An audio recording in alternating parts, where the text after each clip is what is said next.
हरे कृष्णा। आप सभी भक्तों का हार्दिक स्वागत है हमारे कार्यक्रम भक्ति रसामृत सिंधु में।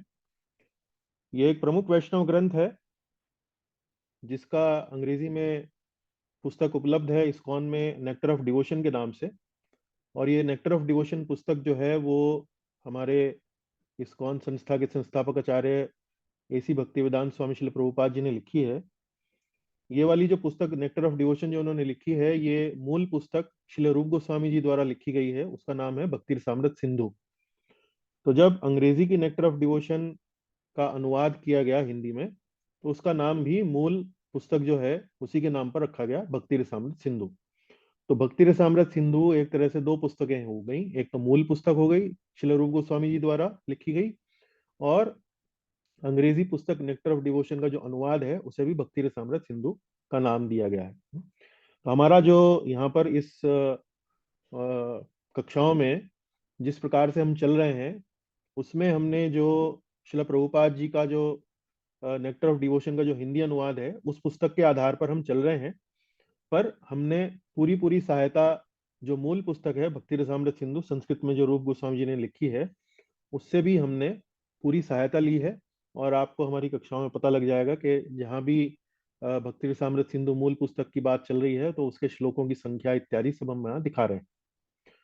तो ये एक प्रमुख वैष्णव ग्रंथ है। और संक्षेप में यदि इस पुस्तक को, इसकी व्याख्या की जाए तो इसे कहा जाएगा भक्ति योग का संपूर्ण विज्ञान।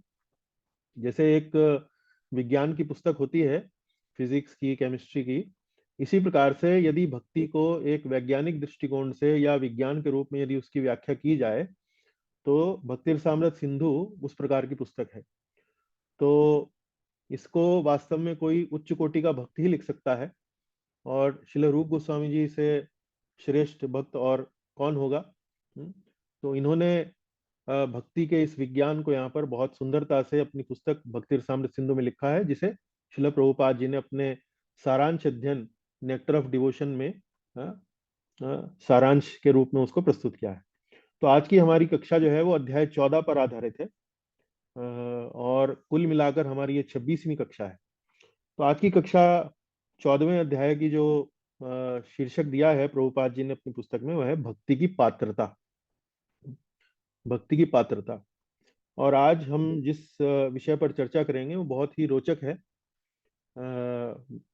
वास्तव में शुद्ध भक्ति की परिभाषा हमने आरंभ में पढ़ी इन कक्षाओं के, ज्ञान कर्मादि अनावृतम, अन्याभिलाषिता शून्यम ज्ञान कर्मादि अनावृतम, इस प्रकार से हमने शुद्ध भक्ति की परिभाषा पढ़ी।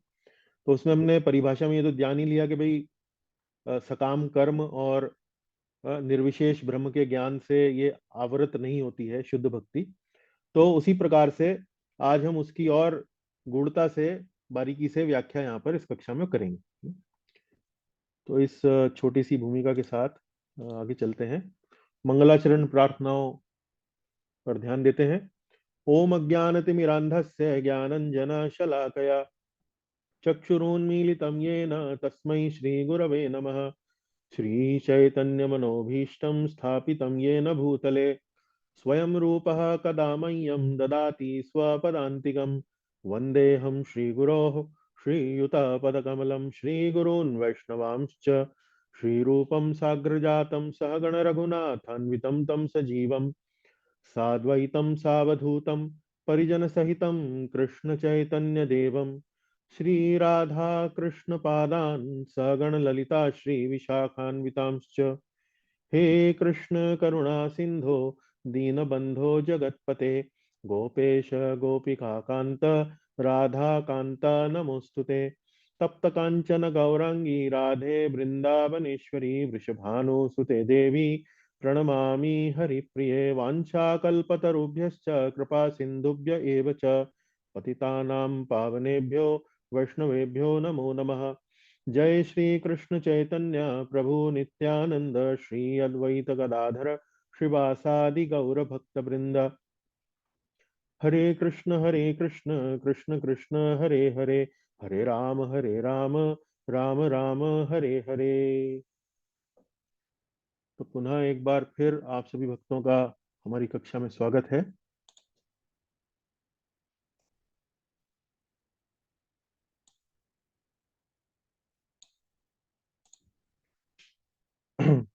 कक्षा का आरंभ हम करेंगे हमारी जो पिछली कक्षा थी उसके उसकी चर्चा से, उसके अवलोकन से। तो पिछली कक्षा यानी कि 25वीं कक्षा जो हमने करी थी वो अध्याय 13 पर आधारित थी। अध्याय 13 में हमने भक्ति के जो 5 अंग हैं, अंतिम 5 अंग, तो ध्यान कीजिए, अध्याय 6 में हमने, श्रील रूप गोस्वामी जी ने भक्ति के 64 अंगों की सूची हमें दी थी। तो 64 अंगों की सूची में जो अंतिम 5 अंग थे, उनको वो अध्याय 13 में बता रहे हैं कि ये वास्तव में इन 5 अंगों में अकल्पनीय व आश्चर्यजनक शक्ति है। अध्याय 13 में हमने इन्हीं 5 अंगों के ऊपर, इन्हीं 5 अंगों के अभ्यास पर अतिरिक्त बल दिया। अतिरिक्त बल मतलब एक प्रकार से जैसे बहुत एक लंबी सूची होती है, उस लंबी सूची में 5 अंग जो है वो ऐसे हैं जो विशेष हैं, जो वास्तव में महत्वपूर्ण है। जैसे कई बार कक्षा में पढ़ते पढ़ते हमारे जो अध्यापक हैं वो बताते हैं कि भाई ये जो है वो उसको इम्पोर्टेंट मार्क कर लो। इम्पोर्टेंट मतलब ये परीक्षा की दृष्टि से वास्तव में बड़े इम्पोर्टेंट विषय है, यहाँ से प्रश्न आना जो है बहुत संभव है। तो अब कुछ एक लंबी सूची होती है, लंबी सूची में से कुछ विशेष अंग जो होते हैं उनको अतिरिक्त रूप से उन पर बल लेकर बात की गई। तो रूप गोस्वामी जी स्वयं जो है वो इन 64 अंगों की सूची में से जो अंतिम 5 अंग हैं उन पर अतिरिक्त बल देते हैं, अतिरिक्त उस पर अपना रिकमेंडेशन देते हैं, अनुशंसा करते हैं उनके, और कहते हैं इनमें अकल्पनीय व आश्चर्यजनक शक्ति है। और ये 5 अंग कौन से हैं? अर्चा विग्रह की पूजा, भागवत का पाठ, भक्तों का संग, भगवान के नाम का कीर्तन और मथुरावास। तो ये 5 अंग हैं, पंचांग भक्ति के नाम से भी इसको जानते हैं। तो अलग अलग करके उन्होंने इस अध्याय में हर एक अंग की एक विशेषता, उसकी अकल्पनीय व आश्चर्यजनक शक्ति को लेकर अलग अलग श्लोक उन्होंने वहां पर लिखे हैं। तो विग्रह दर्शन की शक्ति, विग्रह दर्शन मतलब भगवान के जो अर्चा विग्रह हैं, भगवान का जो दर्शन है, जैसे आप मंदिर में जाते हैं तो भगवान की मूर्ति देखते हैं, भगवान का चित्र देखते हैं, तो उस दर्शन की, उस पूजा की एक शक्ति है, एक अचिंत्य शक्ति है। तो उसके महत्व को बताने के लिए, उस पर अतिरिक्त बल डालने के लिए वो एक श्लोक यहाँ पर अपना खुद का लिखा हुआ कहते हैं। तो श्लोक का सार क्या है? श्लोक कुछ इस प्रकार से है, यदि अपने स्वजनों की प्रीति नहीं छोड़ना चाहते हो तो यमुना किनारे केशी घाट पर भगवान का दर्शन मत करना। तो हालांकि श्लोक थोड़ा बड़ा है चूंकि, लेकिन हम संक्षेप में सब चर्चा कर रहे हैं। तो उस विग्रह दर्शन की शक्ति के बारे में नकारात्मक रूप से एक प्रकार से यहाँ पर उसकी प्रशंसा की गई। किस प्रकार से की गई है कि एक मित्र दूसरे मित्र को कह रहा है कि यदि तुम अपने बंधु बांधवों की जो प्रीति है, जो आसक्ति है, यदि उससे तुम छोड़ना नहीं चाहते हो तो यमुना के किनारे केशी घाट पर भगवान जो है बांसुरी बजा रहे हैं, उनका दर्शन मत कर लेना गलती से। तो एक प्रकार से नकारात्मक तरीके से भगवान के दर्शन की प्रशंसा की गई है। फिर भागवत पाठ की शक्ति, भागवत पाठ की शक्ति को भी लेकर इसी विधा में, इसी तरीके से नकारात्मक रूप से उसकी प्रशंसा की गई है। क्या कहा गया है? एक मित्र दूसरे मित्र से कहता है, ऐसा लगता है कि तुमने धर्म अर्थ काम मोक्ष, ये जो पुरुषार्थ बताए गए हैं वेदों में, तुम इनकी इतनी निंदा कर रहे हो, तो वास्तव में ऐसा लगता है कि तुमने भागवत के 10वें स्कंद का पाठ कर लिया है, 10वें स्कंद का श्रवण कर लिया है। तो ये भी एक प्रकार से श्रीमद् भागवत का जो 10वां स्कंद है उसमें भगवान श्री कृष्ण की लीलाएं लिखी हुई हैं। तो यदि कहने का तात्पर्य है कि यदि तुमने भगवान श्री कृष्ण की लीलाओं का श्रवण कर लिया तो धर्म अर्थ काम मोक्ष में तुम्हारी रुचि जो है वो समाप्त हो जाएगी। तो फिर तुम्हारी रुचि कहाँ हो जाएगी? धर्म अर्थ काम मोक्ष की बजाय तुम्हारी रुचि तो भगवत प्रेम में हो जाएगी, भगवान नाम से प्रीति में हो जाएगी, भगवान की लीला श्रवण में प्रीति हो जाएगी। तो तुम ये धर्म अर्थ काम मोक्ष जैसे जो ये छोटे स्तर के जो धर्म है, छोटे स्तर के जो पुरुषार्थ हैं, इनको भूल कर तुम वास्तव में भगवान की लीलाओं के श्रवण का तुम्हारे हृदय के अंदर प्रेम जो है जागृत हो जाएगा। तो इस विधा को, इस साहित्यिक विधा को क्या कहते हैं? व्याज स्तुति, व्याज स्तुति अलंकार। व्याज स्तुति अलंकार की विशेषता क्या है? कि ये लगता है कि निंदा की जा रही है, लेकिन निंदा के बहाने वास्तव में वो प्रशंसा होती है, स्तुति होती है, गुणगान करना होता है। तो निंदा के बहाने ये स्तुति की जा रही है, प्रशंसा की जा रही है। उसके बाद भक्तों के संग की शक्ति का रूप गोस्वामी जी उसको लेकर श्लोक बता रहे हैं। तो एक श्लोक लिखते हैं जिसके अंतर्गत ये बात कही गई है कि जब से एक भगवत भक्त का दर्शन किया है, जिसके नेत्र जो थे इतने अश्रुपूरित थे कि उसका शरीर पूरा ऐसा लगता है कि जैसे नहा लिया गया हो, या वो उसकी आवाज जो है वो लड़खड़ा रही थी, या इतना भाव विभोर हो रहा था, तो ऐसे वैष्णव का, ऐसे भक्त का जब से दर्शन कर लिया है, तब से भगवान कृष्ण में मन जो है वो आसक्त हो गया है। तो इस प्रकार से बड़े सुंदर सुंदर श्लोकों से अंतिम ये जो 5 अंग हैं, रूप गोस्वामी जी उनका महिमा मंडन कर रहे हैं, गुणगान कर रहे हैं, उनकी अकल्पनीय व आश्चर्यजनक शक्ति को सुंदर सुंदर श्लोकों के माध्यम से प्रस्तुत कर रहे हैं। फिर भगवान नाम की शक्ति, उसको लेकर श्लोक बताया गया है। जब से नारद मुनि द्वारा भगवान कृष्ण के नाम सुना है, मन प्रेम से आनंदित हो गया है। भौतिक भोगों से भौतिक भोगों के मोह से मन अनासक्त हो गया है। तो ये भगवान नाम की शक्ति है। नारद मुनि नारायण नारायण करते रहते हैं, भगवान के अनन्य भक्त हैं। तो ये यहाँ पर भगवान का नाम का शक्ति जो है वो, यदि आप किसी भक्त के मुख से सुन लें, तो भगवान के प्रेम से मन जो है वो आनंदित हो जाता है। उसके बाद मथुरावास की शक्ति के बारे में बताया है। उसके लेकर कहा गया कि यमुना के तट पर भगवान का स्मरण आनंद की दिव्य अनुभूति करा रहा है। तो इस प्रकार से मथुरावास का भी गुणगान किया गया है। उसके बाद श्रील रूप गोस्वामी जी कहते हैं कि इन 5 अंगों की जो शक्ति है वो अचिंत्य है।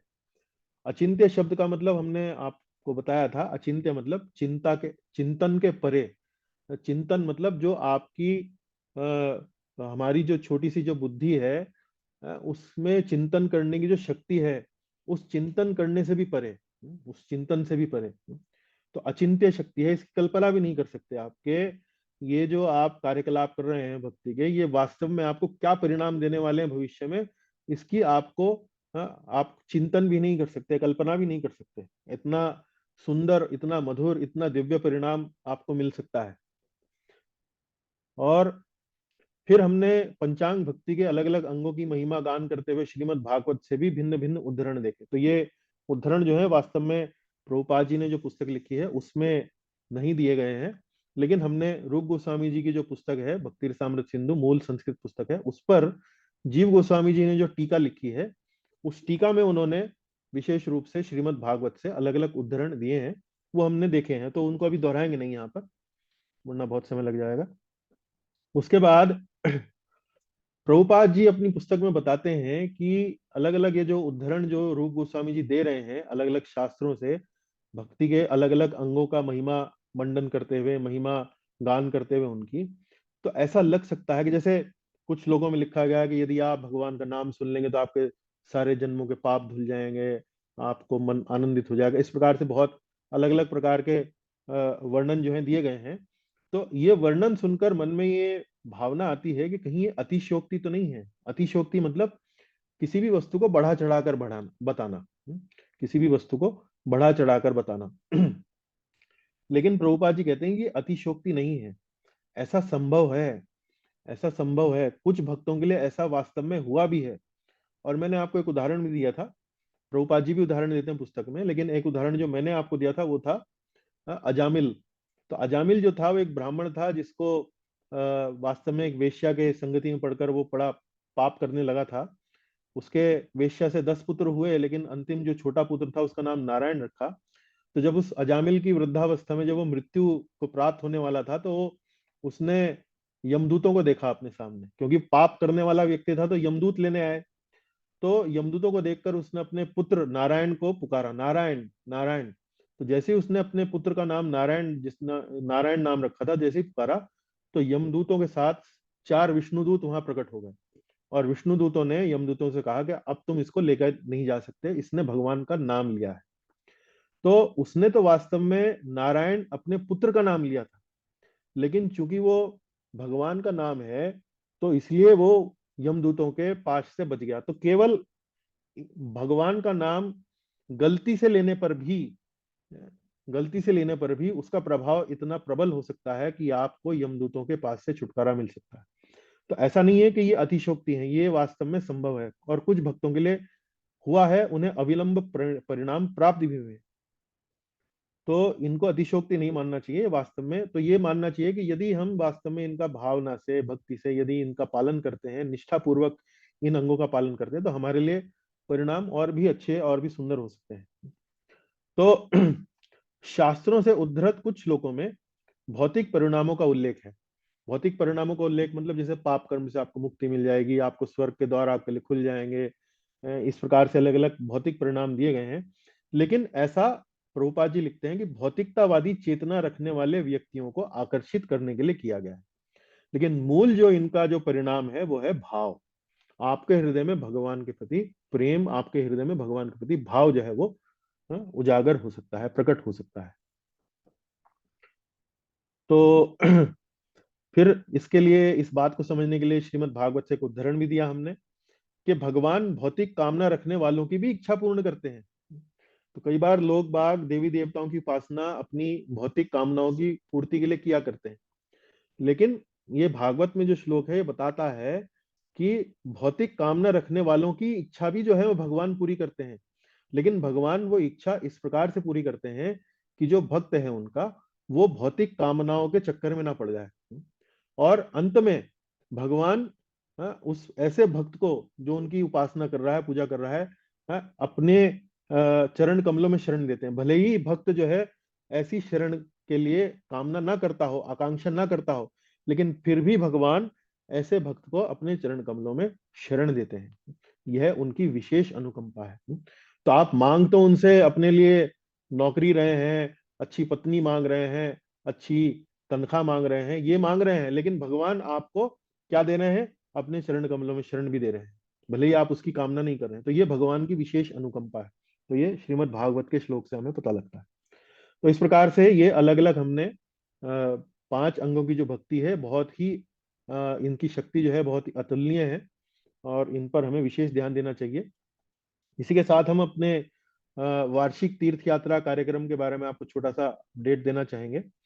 तो जो भक्त इस वार्षिक तीर्थ यात्रा में नाम देना चाहते हैं, उन्होंने, कई भक्तों ने नाम दे दिया है। और अपडेट ये है कि हमने 16 कमरे गोवर्धन रिट्रीट सेंटर में बुक करा दिए हैं। इसके लिए कुछ धनराशि देने की जो आवश्यकता थी वो हमने धनराशि दे दी है। आप सभी से अब हम अनुरोध करेंगे कुछ धनराशि जो है वो आप जमा करा दें। और कितनी धनराशि देनी है, कब तक देनी है, उसको लेकर मैं व्हाट्सएप ग्रुप में आपको संदेश डालूंगा। और अन्य भक्तों से भी अनुरोध है कि जो भक्त अपना नाम नहीं दे पाए हैं, तो एक अच्छा अवसर है जिसमें हम अपनी ये जो व्हाट्सएप के माध्यम से दूर बैठे जो सत्संग करते हैं, वो साल में, वर्ष में एक बार अवसर है हमारे पास, जिसमें हम उन सब भक्तों से मिल सकते हैं, उन भक्तों का संग कर सकते हैं।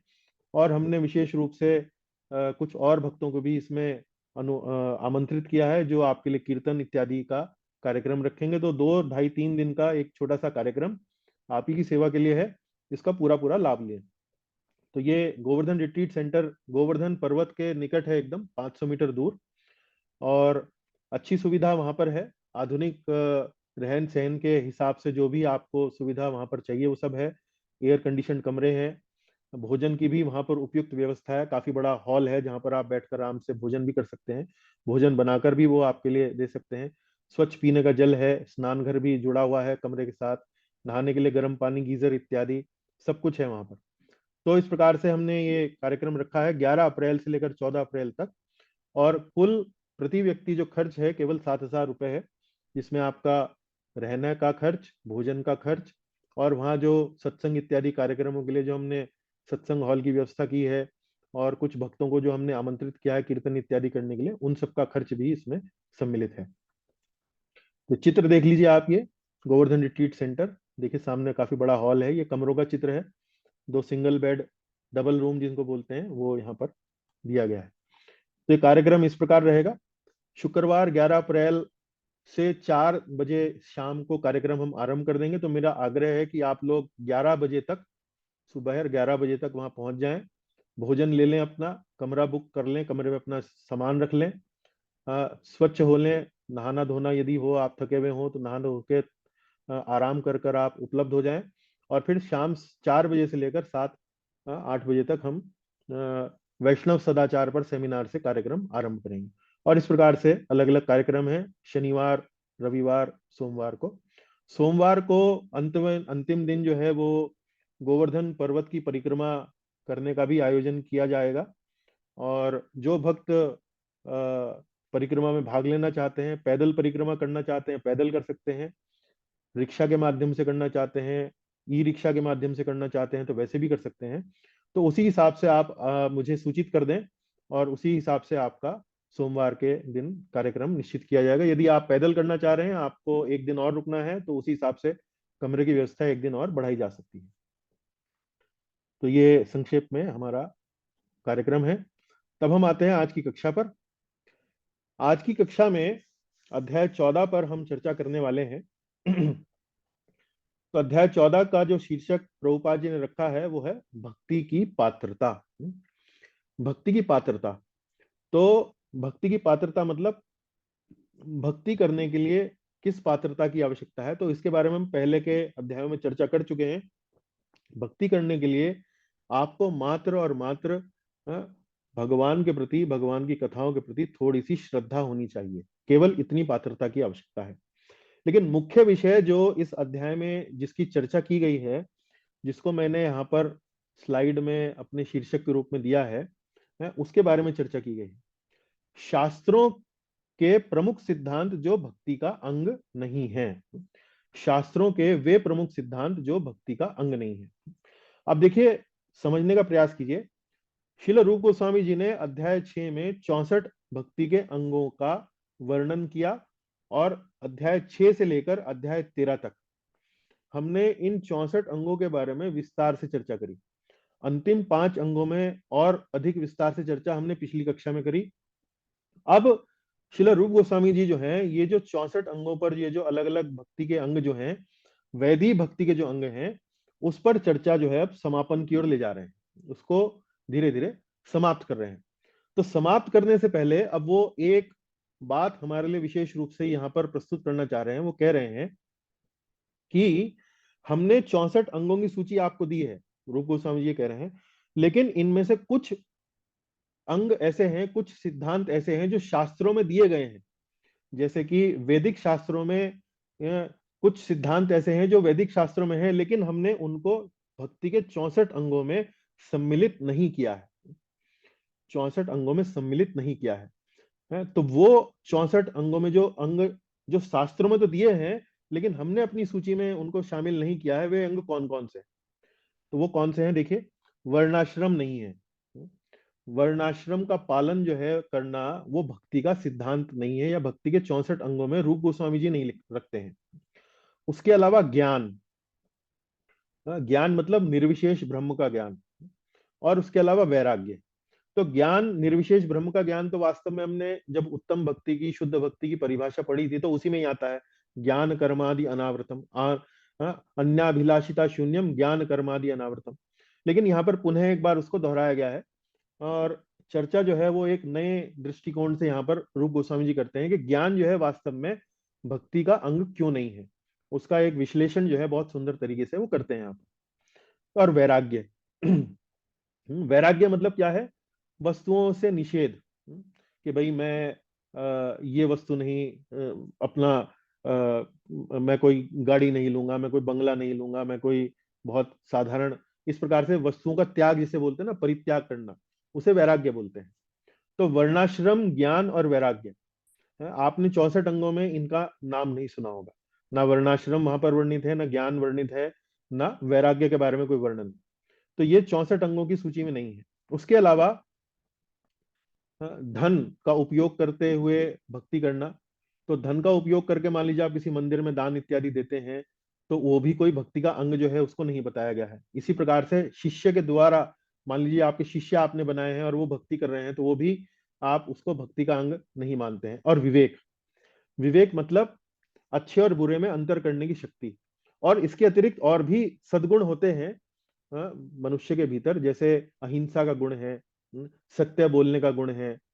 तो सत्य बोलना और विवेक पूर्ण बात करना और अहिंसा, शुचिता, शुचिता मतलब साफ सफाई। तो इस प्रकार के अन्य भौतिक गुण हैं, वो भी आपने 64 अंगों में उनका कहीं वर्णन नहीं सुना होगा। तो इसके बारे में क्या रूप गोस्वामी जी कहना चाह रहे हैं, तो ये सब बहुत स्पष्ट रूप से बताएंगे यहाँ पर। और क्या ये सिद्धांत भक्ति का भाग है, तो ये भक्ति का अंग नहीं है।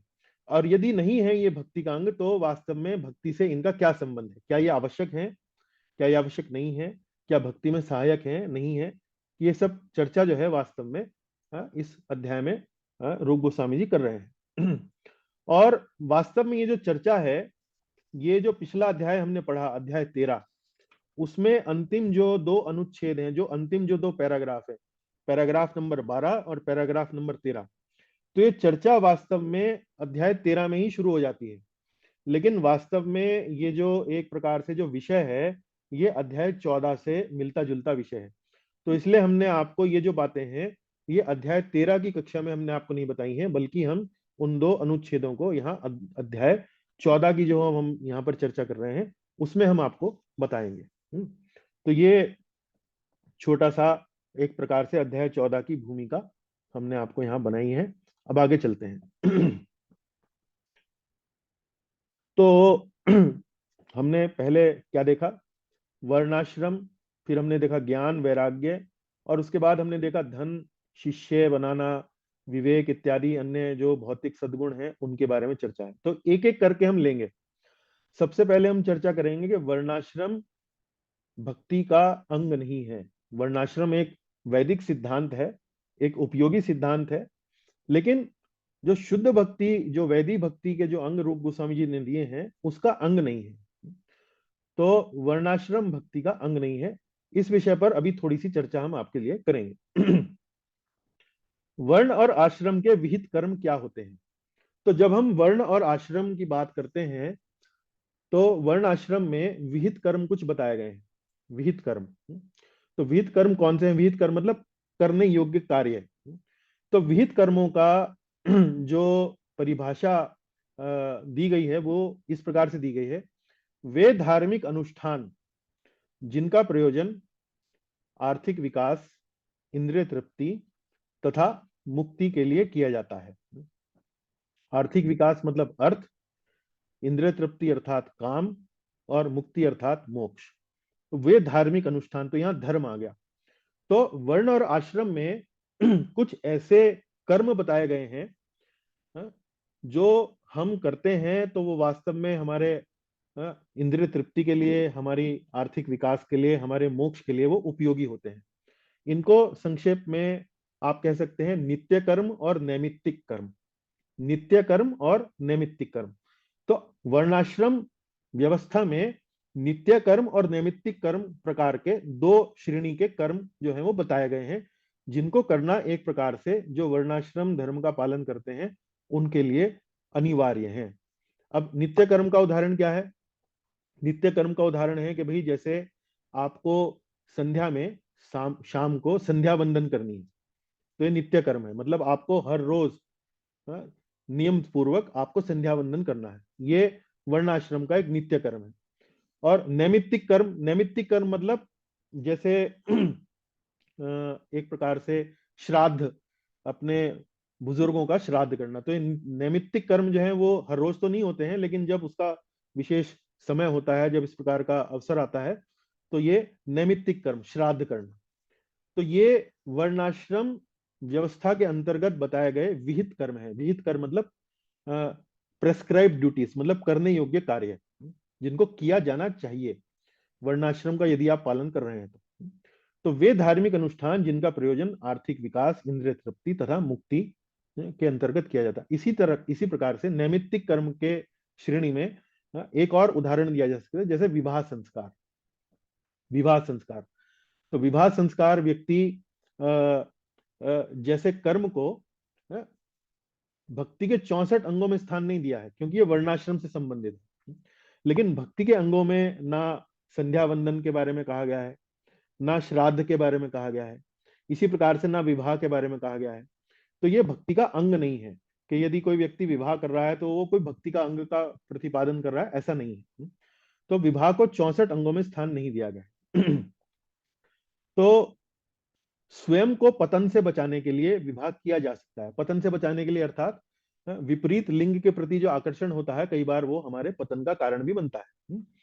तो इस प्रकार से जब इस प्रकार की इच्छाएं व्यक्ति के अंदर होती हैं, तो उसको उससे बचने के लिए विवाह का अनुशंसा की जाती है कि भाई कोई व्यक्ति यदि अपने आप अपनी इंद्रिय पर काबू नहीं रख सकता है, तो वो वास्तव में उसको एक धार्मिक तरीके से विवाह के माध्यम से उसको क्रियान्वित करे अपने जीवन के अंदर।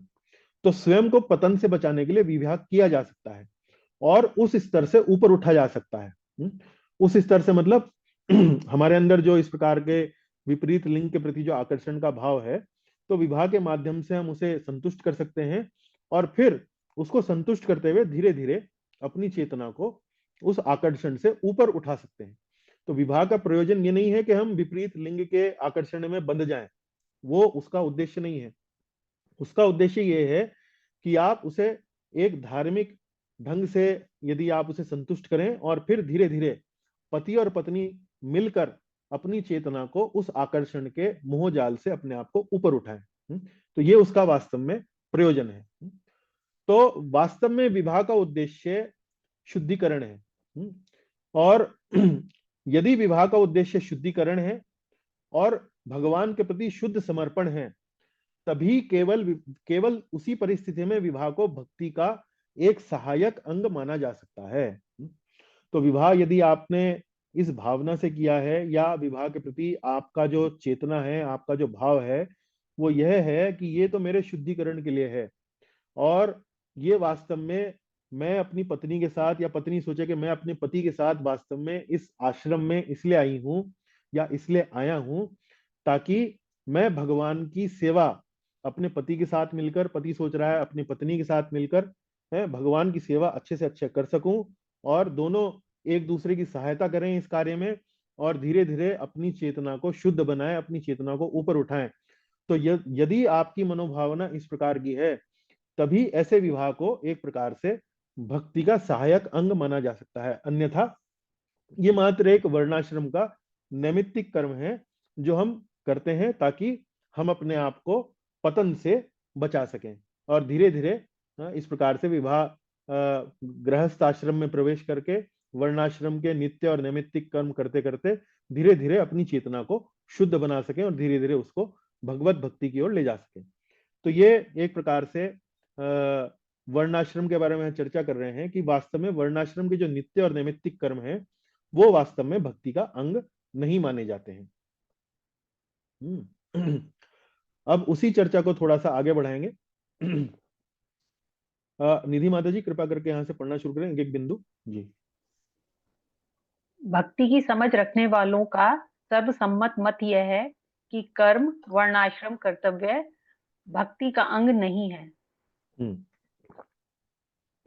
तो आपको शास्त्रों में कुछ श्लोक, कुछ उदाहरण इस प्रकार के मिलेंगे जिसमें वर्णाश्रम के जो कर्म हैं, जैसे मैंने आपको दो प्रकार के कर्म बताए, नित्य कर्म और नैमित्तिक कर्म, कि वर्णाश्रम के जो कर्म है वास्तव में इनको कभी भी जीवन में छोड़ना नहीं चाहिए।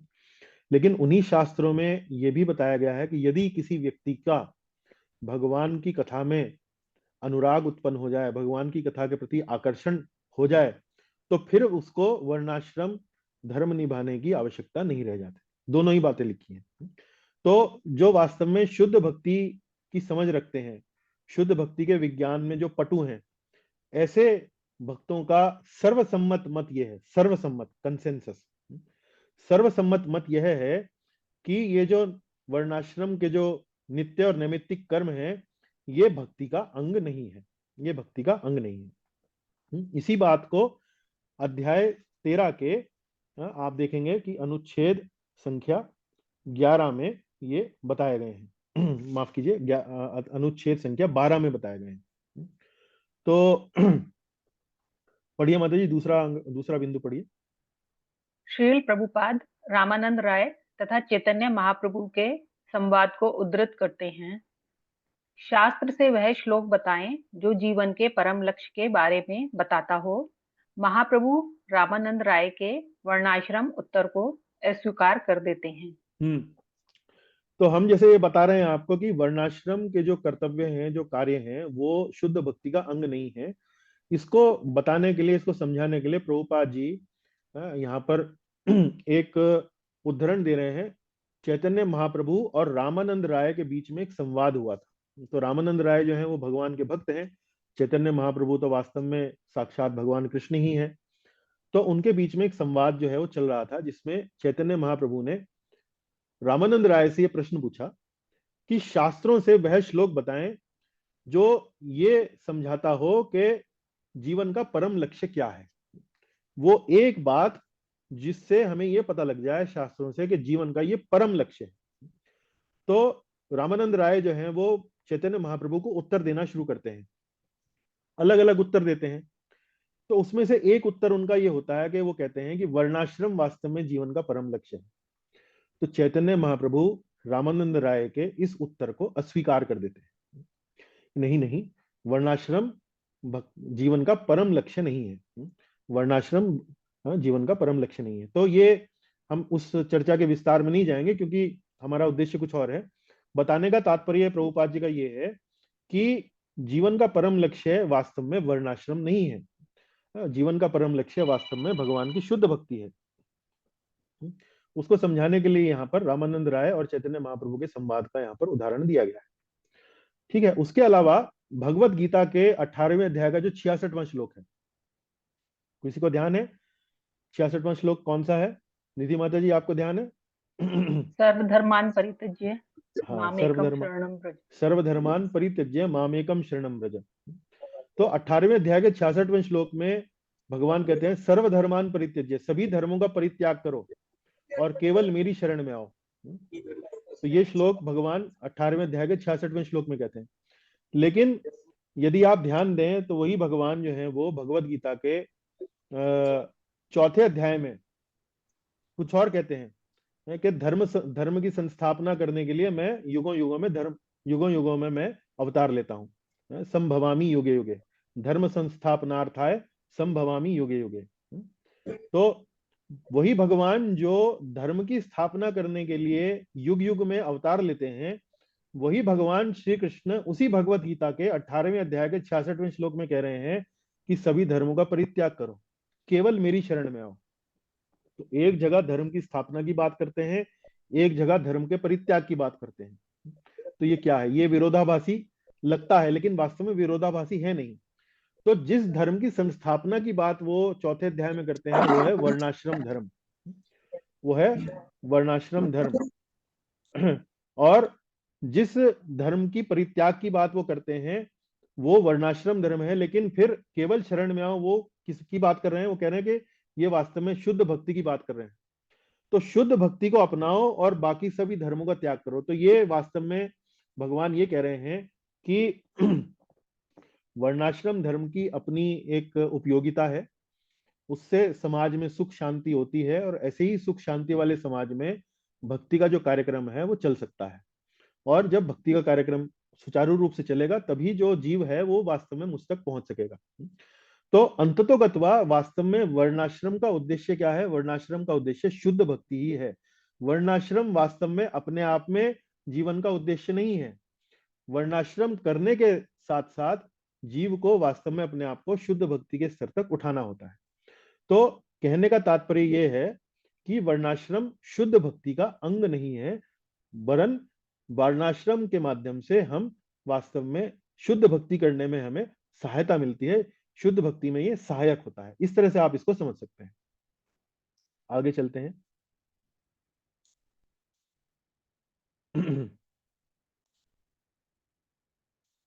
जी, अब ये श्लोक जो है श्रीमद् भागवत से लिया गया है। और इस श्लोक का उद्देश्य क्या है? इस श्लोक का उद्देश्य ये है, ये बताने के लिए कि वर्णाश्रम के कर्म तब तक मान्य होते हैं जब तक व्यक्ति शुद्ध भक्ति को अपना नहीं लेता है। यदि भक्ति शुद्ध भक्ति के प्रक्रिया को अपना लेता है तो फिर वर्णाश्रम के कर्म जो है वो मान्य नहीं होते। तो इस श्लोक देखिए भागवत क्या कह रहा है। तावत् कर्माणि कुर्वीत न निर्विद्येत यावता मत्कथा श्रवणादौ वा श्रद्धा यावन्न जायते मत कथा श्रवणादौ वा श्रद्धा यावन्न जायते। मनुष्य को नित्य और नैमित्तिक कर्म तब तक करते रहना चाहिए जब तक वह भौतिक इंद्रिय तृप्ति से अनासक्त ना हो जाए और मेरे बारे में श्रवण व कीर्तन करने में रुचि ना विकसित कर ले। तो देखिए, श्रीमद् भागवत के 11वें स्कंद का 20वां अध्याय है। तो श्रीमद् भागवत का 11वां स्कंद वास्तव में भगवान कृष्ण और उद्धव जी के बीच में संवाद है। तो जैसे श्रीमद् भगवत गीता भगवान कृष्ण और अर्जुन के बीच में संवाद है, ऐसे ही श्रीमद् भागवत उद्धव जो भगवान के बहुत प्रिय पार्षद हैं और भगवान के बीच में संवाद है। तो 11वें स्कंद को भागवत के उद्धव गीता के रूप में भी जाना जाता है। तो वो भी भगवत गीता के समान ही एक प्रकार से बहुत उपयोगी वस्तु है। तो उसी में भगवान जो है वो उद्धव जी से क्या कह रहे हैं, वो कह रहे हैं कि मनुष्य को नित्य और नैमित्तिक कर्म मतलब वर्णाश्रम के कर्तव्य तब तक करते रहना चाहिए जब तक वह भौतिक इंद्रिय तृप्ति से अनासक्त ना हो जाए। भौतिक इंद्रिय तृप्ति से अनासक्त ना हो जाए और मेरे बारे में श्रवण व कीर्तन करने में रुचि ना विकसित कर ले। मत कथा श्रवण आदौ वा, मत कथा मेरी कथा के श्रवण में श्रद्धा जायते मतलब उत्पन्न ना कर ले, यावन्न जायते जब तक वो मेरे बारे में श्रवण व कीर्तन करने में रुचि विकसित ना कर ले और इंद्रिय तृप्ति से अनासक्त ना हो जाए, तब तक उसको नित्य नैमित्तिक कर्म करते रहना चाहिए। लेकिन यदि इंद्रिय तृप्ति से अनासक्त हो गया है और मेरे बारे में श्रवण और कीर्तन करने में उसने रुचि विकसित कर ली है, तब उसे वर्णाश्रम के कर्तव्य करने की कोई आवश्यकता नहीं रह जाती है। तो ये भगवान जो है वो बता रहे हैं श्रीमद् भागवत में।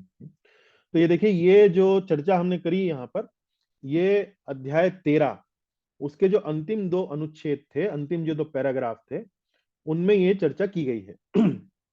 अब यहां से वास्तव में जो 14वां अध्याय है जिसकी विषय हम लोग ले रहे हैं, वो वास्तव में यहाँ से 14वां अध्याय यहाँ से आरंभ होता है भक्ति रसामृत सिंधु या नेक्टर ऑफ डिवोशन में। तो हमने चर्चा क्या करी, हमने आपको बताया था कि शास्त्रों के वो प्रमुख सिद्धांत जो भक्ति का अंग नहीं है। तो एक सिद्धांत जिसपे हमने चर्चा पूरी कर ली वो कौन सा हुआ? निधि माता जी बता सकती हैं किस पे पूरी कर ली हमने चर्चा? वर्णाश्रम। वर्णाश्रम पे चर्चा पूरी कर ली। तो वर्णाश्रम में प्रमुख सिद्धांत है वो भक्ति का अंग नहीं है। तो अलग अलग तरीके से हमने उसको देखा वहां पर। अब अगला 2 और प्रमुख अंग जो शास्त्रों का सिद्धांत है लेकिन भक्ति के अंगों में सम्मिलित नहीं है, वो कौन से हैं? ज्ञान और वैराग्य। कौन से हैं? ज्ञान तथा वैराग्य भक्ति के अंग नहीं है। तो पढ़िए माता जी यहां से। भक्ति के मार्ग में प्रवेश करने के लिए ज्ञान तथा वैराग्य आरंभ में थोड़ा उपयोगी हो सकते हैं, क्योंकि वे अवांछित वस्तुओं को त्यागने में सहायता करते हैं, किंतु ये भक्ति के अंग नहीं हैं। हम्म तो हमने तो शुद्ध भक्ति की परिभाषा में ही एक बार पढ़ लिया था, ज्ञान कर्मादि अनावृतम अन्याभिलाषिता शून्यम। तो वहां आरंभ में ही शुद्ध भक्ति की परिभाषा में बताया गया था कि भाई ज्ञान जो है उससे हमारी जो भक्ति है वो ढकी हुई नहीं होनी चाहिए।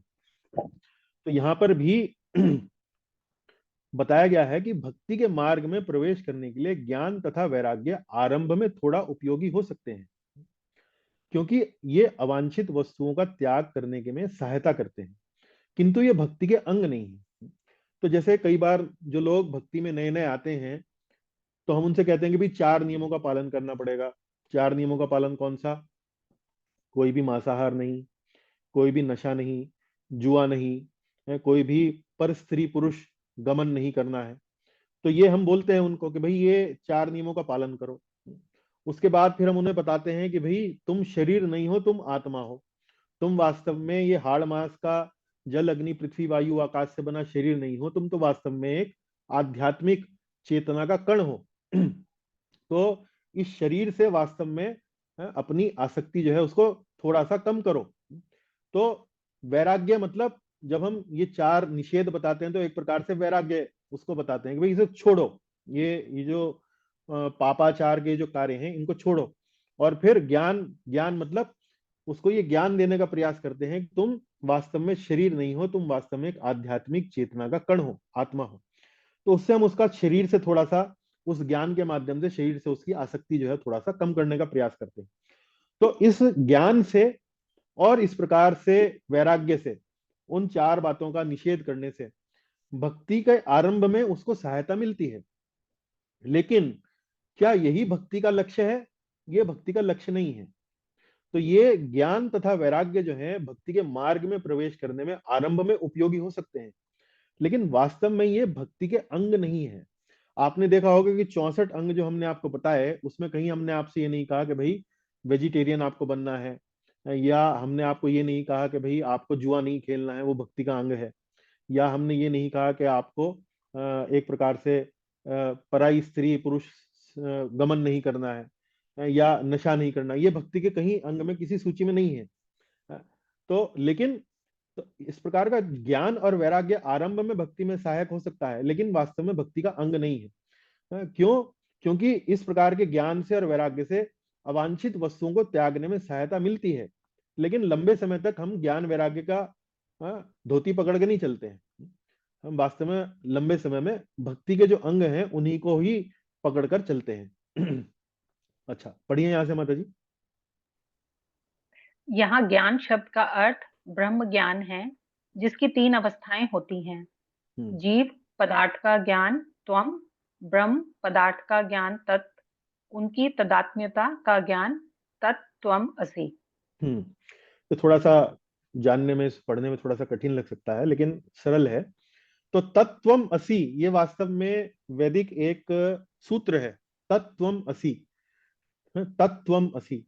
त्वम जो है शब्द यहाँ पर वास्तव में जीव के लिए उपयोग किया गया है इस सूत्र में। तत् मतलब ये भगवान के लिए या ब्रह्म के लिए यहाँ पर तत् शब्द का उपयोग किया गया है। और असि मतलब हो, तुम ब्रह्म हो, या तुम वो हो। तत् मतलब वो मतलब ब्रह्म, तुम वो हो। तो यहां पर यदि आप तत्त्वम असि इस सूत्र की यदि आपको व्याख्या करनी है, तो त्वम जो है वास्तव में जीव से संबंधित ज्ञान।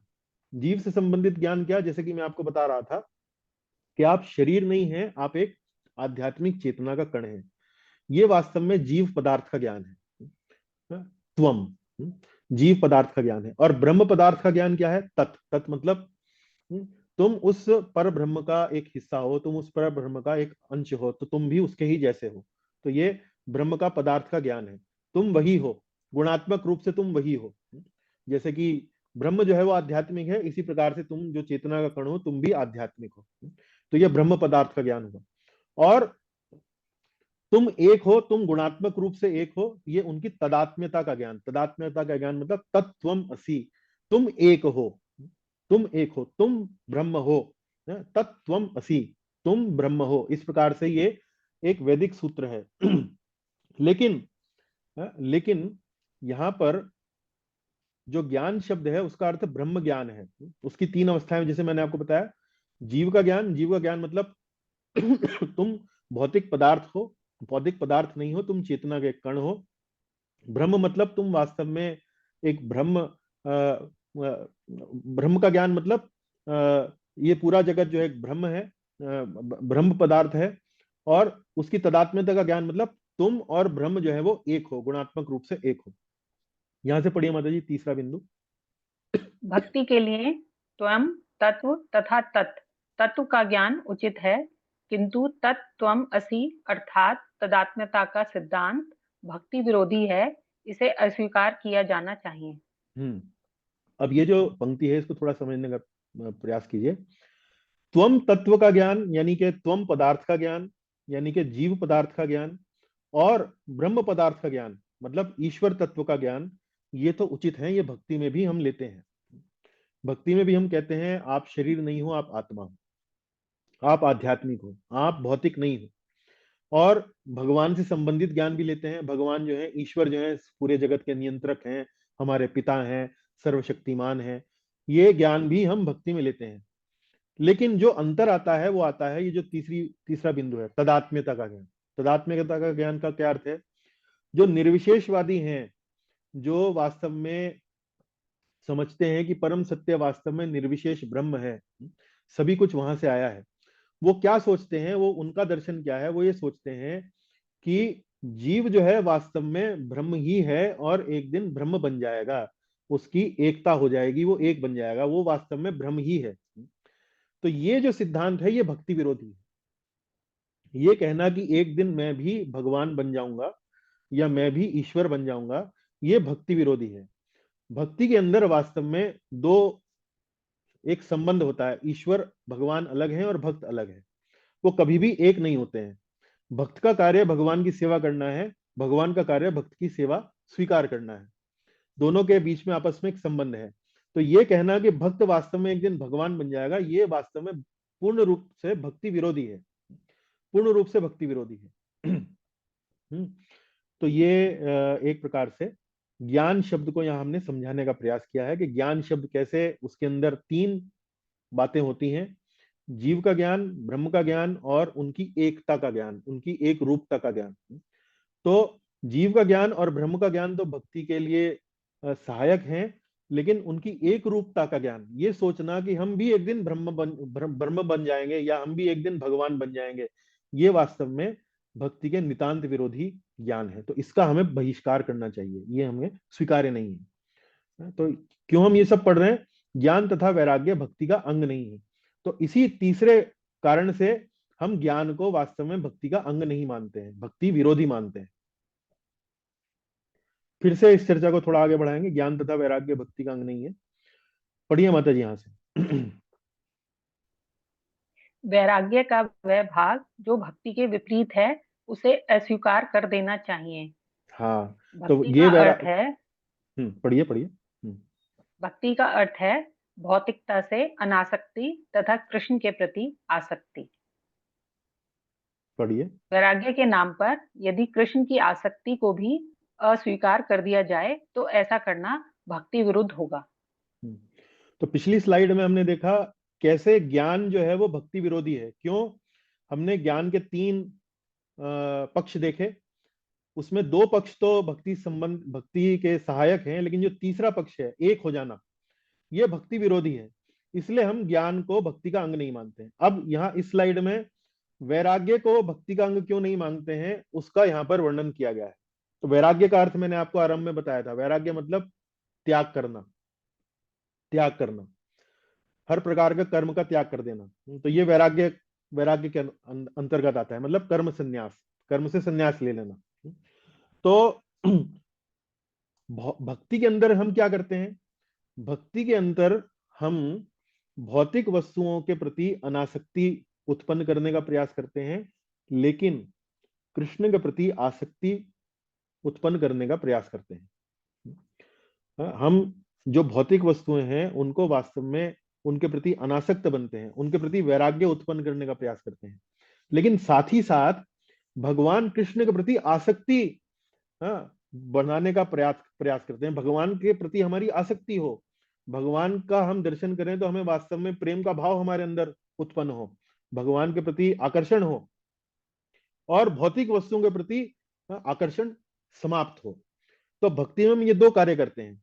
लेकिन वैराग्य में क्या होता है? वैराग्य में हर वस्तु के प्रति आकर्षण जो है उसको समाप्त करने का प्रयास किया जाता है, हर वस्तु के प्रति आकर्षण समाप्त करने का प्रयास किया जाता है। तो वैराग्य में वैराग्य के नाम पर कई बार जो साधक है वो भगवान कृष्ण के प्रति भी आकर्षण जो है वो समाप्त करने का प्रयास करता है। वो सोचता है कि मुझे इससे भी आकर्षण से भी, इस आकर्षण से भी दूरी बनाकर रखना चाहिए।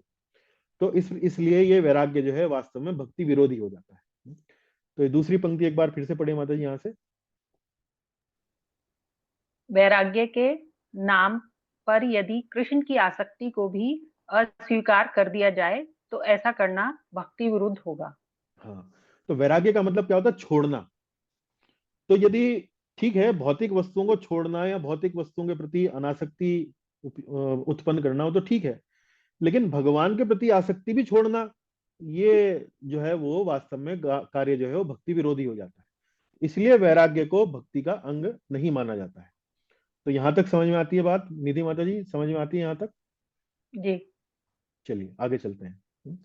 अब यहां पर श्रील रूप गोस्वामी जी एक टिप्पणी करते हैं, अपना कमेंट देते हैं। क्या कमेंट देते हैं? वो कहते हैं, यदुभे चित्त काठिन्य हेतु प्रायः सतां मते सुकुमार स्व भावेयम भक्तिस्तद्धेतु रीरिता, भक्तिस्तद्धेतु रीरिता।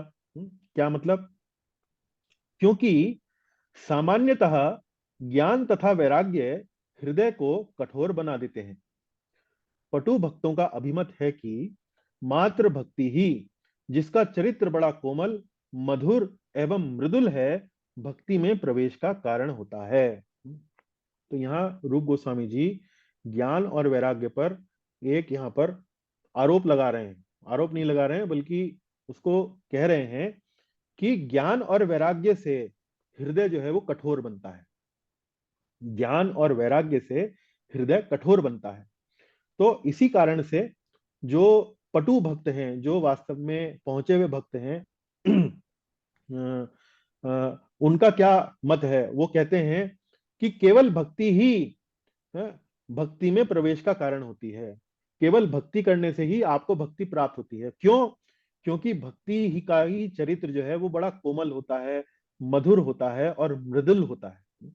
मृदुल होता है, कोमल, मधुर, मृदुल। ये भक्ति की जो कार्य हैं, भक्ति के जो अंग हैं, जो 64 अंगों का जो आपने वर्णन पढ़ा अब तक, उन 64 अंगों की विशेषता क्या है?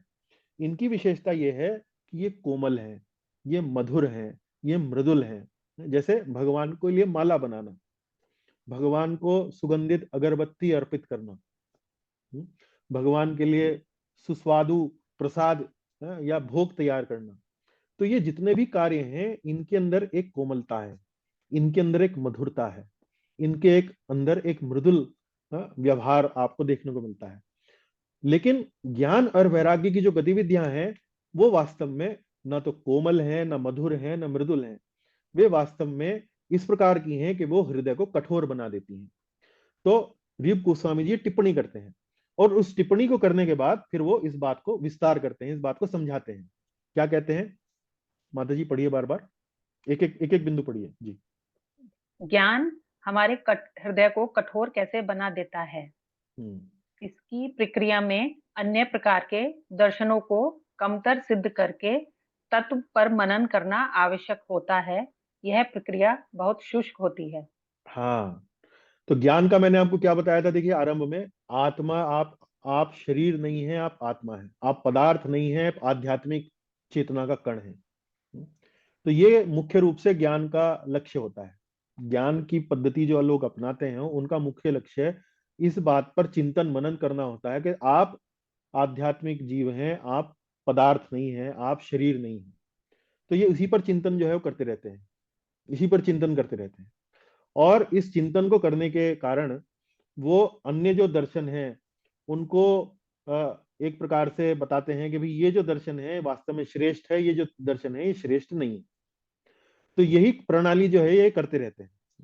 तो इस प्रक्रिया में अन्य प्रकार के दर्शनों को कमतर सिद्ध करके, कमतर सिद्ध करके मतलब उनको हीन बताकर या उनको कमजोर बताकर या उनको दुर्बल बताकर तत्व पर मनन करना आवश्यक होता है। तत्व मतलब क्या? आप शरीर नहीं हो, आप आत्मा हो। इस तत्व पर मनन करना होता है, ज्ञान की जो पद्धति है। और ये जो पद्धति है ये बड़ी शुष्क होती है। शुष्क मतलब सूखी, ड्राई। इसमें कोई रस नहीं है, इसमें ना कोई कोमलता है, ना मधुरता है, ना इसमें कोई स्वाद है ना कोई इसमें आनंद है। बड़ी शुष्क चिंतन है, शुष्क चिंतन है। तो इस कारण से ज्ञान की इस प्रणाली को करते करते जब जिस प्रकार का कार्य आप करते हैं वैसे ही हृदय आपका बन जाता है, शुष्क बन जाता है, कठोर बन जाता है। इसी प्रकार से वैराग्य, पढ़िए माता जी दूसरा बिंदु। वैराग्य हमारे हृदय को कठोर कैसे बना देता है। इसकी प्रक्रिया में हम बार बार कष्ट उठाते हुए आनंद का त्याग करना होता है। यह भी बहुत शुष्क प्रक्रिया होती है। हाँ, तो वैराग्य मतलब कोई मान लीजिए आपके लिए रसगुल्ला बना कर लाया, बोले रसगुल्ला मैं तो नहीं लेता, मैं तो वैरागी हूँ। या कोई आपके लिए कोई गुलदस्ता, फूलों का गुलदस्ता बना के लाया, बोले मैं तो गुलदस्ता नहीं लेता, मैंने तो वैराग्य ले लिया, ये सब माया मोह है, ये सब भ्रम है, ये सब जगत मिथ्या, इसका त्याग करना चाहिए, मैंने वैराग्य ले लिया है। तो हृदय जो है वो आनंद इस प्रकार के लेने का उसका भाव रहता है। लेकिन वैराग्य की प्रक्रिया में हम बार बार कष्ट उठाते हैं, कष्ट उठाते हैं, भाई ये नहीं लूंगा, वो नहीं लूंगा, ये भी नहीं लूंगा। अपने आप को एक प्रकार से कष्टों से हम एक प्रकार से अपने आप को स्वेच्छा से हम इस प्रकार के कष्ट लेने का प्रयास करते हैं। और ये सभी वस्तुओं को लेकर होता है। तो ये भी बहुत शुष्क प्रक्रिया होती है। बार बार जीवन में कुछ वस्तु यदि आनंद देने के लिए है, यदि हम उसका बार बार परित्याग करते हैं, तो एक प्रकार से हम अपने आप को कष्ट देते हैं। तो ये एक शुष्क प्रक्रिया होती है। तो ज्ञान और वैराग्य की जो प्रक्रिया है, इनका स्वभाव क्या है? इनका स्वभाव है शुष्क, कठोर, कठोर, कठिन। तो जैसे आप देखेंगे यहाँ श्लोक में, यद उभय चित काठिन्य, काठिन्य, रूप गोस्वामी जी कठिन शब्द का उपयोग करते हैं। काठिन्य मतलब कठोर, क्योंकि सामान्यतः ज्ञान तथा वैराग्य हृदय को कठोर बना देते हैं। और कठोर क्यों बना देते हैं, कैसे बना देते हैं, उसकी चर्चा हमने यहां पर करी। ज्ञान में हमें चिंतन मनन करना होता है एक ऐसे तत्व पर जो दार्शनिक रूप से बड़ा शुष्क है, बड़ा ड्राई है। इसी प्रकार से वैराग्य में भी हम आनंद को त्यागते हैं, स्वेच्छा से त्यागते हैं, लेकिन वो आनंद को त्याग करने की जो विधि है वो शरीर को, हृदय को कष्ट देने वाली होती है। इसलिए यह भी एक बहुत शुष्क प्रक्रिया है। अब पढ़िए यहाँ पर तीसरी बिंदु। क्योंकि ज्ञान एवं वैराग्य में कठोरता एवं निरानंदता होती है, हृदय भी वैसा ही बन जाता है। हृदय भी निरानंद, कठोर, एक प्रकार से उसके अंदर भावनाएं जो हैं वो समाप्त हो जाती हैं। भावहीन, भावनाहीन, संवेदनाहीन एक प्रकार से वो व्यक्ति को बनाने की ओर ले जाता है। तो ये एक प्रक्रिया ऐसी है जो हृदय को शुष्क, कठोर, भावनाहीन बनाने का कार्य करती है। अब इसकी तुलना भक्ति से करें। हम कह रहे हैं कि भक्ति में कोमलता होती है, मृदुलता होती है। जैसे कि हमने पिछले श्लोक में देखा, मात्र भक्ति ही, जिसका चरित्र बड़ा कोमल है, मधुर है, मृदुल है, भक्ति में प्रवेश करने का कारण बनता है। तो ये कोमलता, मधुरता, मृदुलता वास्तव में भक्ति में कहां से आती है? उसका उत्तर यहाँ पर दिया गया है। भक्ति में इतनी कोमलता कैसे आती है? पढ़िए माता जी।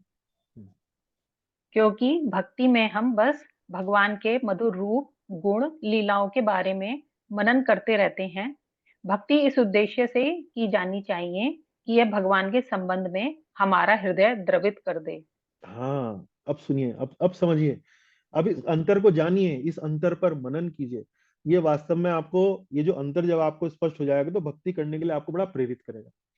भक्ति में हम क्या करते हैं? भक्ति में भगवान का रूप, भगवान का रूप का गुणगान सुना आपने? आपका, उनके चरण कमल इतने मनोहर हैं, उनके मुख मंडल पर ऐसी चंद्रमा के समान कांति है, उनका त्रिभंग रूप जो है इतना सुंदर है, इस प्रकार से उनके शरीर पे फूलों के मालाएं वो सजी हुई हैं, और उनके गुण, भगवान जो है बड़े करुणामयी हैं, बड़े दयालु हैं, बड़े कृपालु हैं, बड़े महान हैं, बड़े भक्त वत्सल हैं, भक्तों के पापों को भी क्षमा कर देते हैं। भगवान की लीलाओं के बारे में सुनना, भगवान के लीलाओं के बारे में सुनना, भगवान राम के बारे में सुनना, उनके भक्त भरत महाराज की और उनके आपस में जो संवाद होते हैं, इस प्रकार से माता सीता और भगवान के बारे में, भगवान के जो संवाद हैं, कृष्ण के और उनके भक्त सुदामा का, अनेक अनेक जो लीलाएं हैं जो प्रेम से भरी हुई हैं। तो जब इन प्रेममयी लीलाओं का चिंतन मनन हम करते हैं, तो इस चिंता मनन करने से भगवान के प्रति भक्त के हृदय के अंदर एक एक एक मधुर संबंध की स्थापना होती है। और भगवान को लेकर भक्त का जो हृदय है वो द्रवित हो जाता है कि भगवान, अरे भगवान ने तो अहिल्या का जो एक पत्थर का रूप था, उस पर अपना जब चरण रख दिया तो उसका उद्धार हो गया। भगवान ने तो वास्तव में वो रावण का भी उद्धार कर दिया, जो रावण जिन्होंने उनकी पत्नी का अपहरण किया। तो भगवान इतने भक्त वत्सल, इतने करुणामयी हैं कि जिन असुरों ने उनके साथ युद्ध किया, जब भगवान ने उनका वध किया तो उनका भी उद्धार कर दिया। पूतना जब अपने शरीर पर विष लगाकर भगवान को मारने के लिए आई, तो उसका जब उद्धार हुआ तो भगवान ने आध्यात्मिक जगत में उसको अपनी माता का स्थान दिया। तो भगवान से संबंधित जब लीलाओं का श्रवण हम करते हैं तो हमारा हृदय जो है वो भगवान को लेकर द्रवित हो जाता है।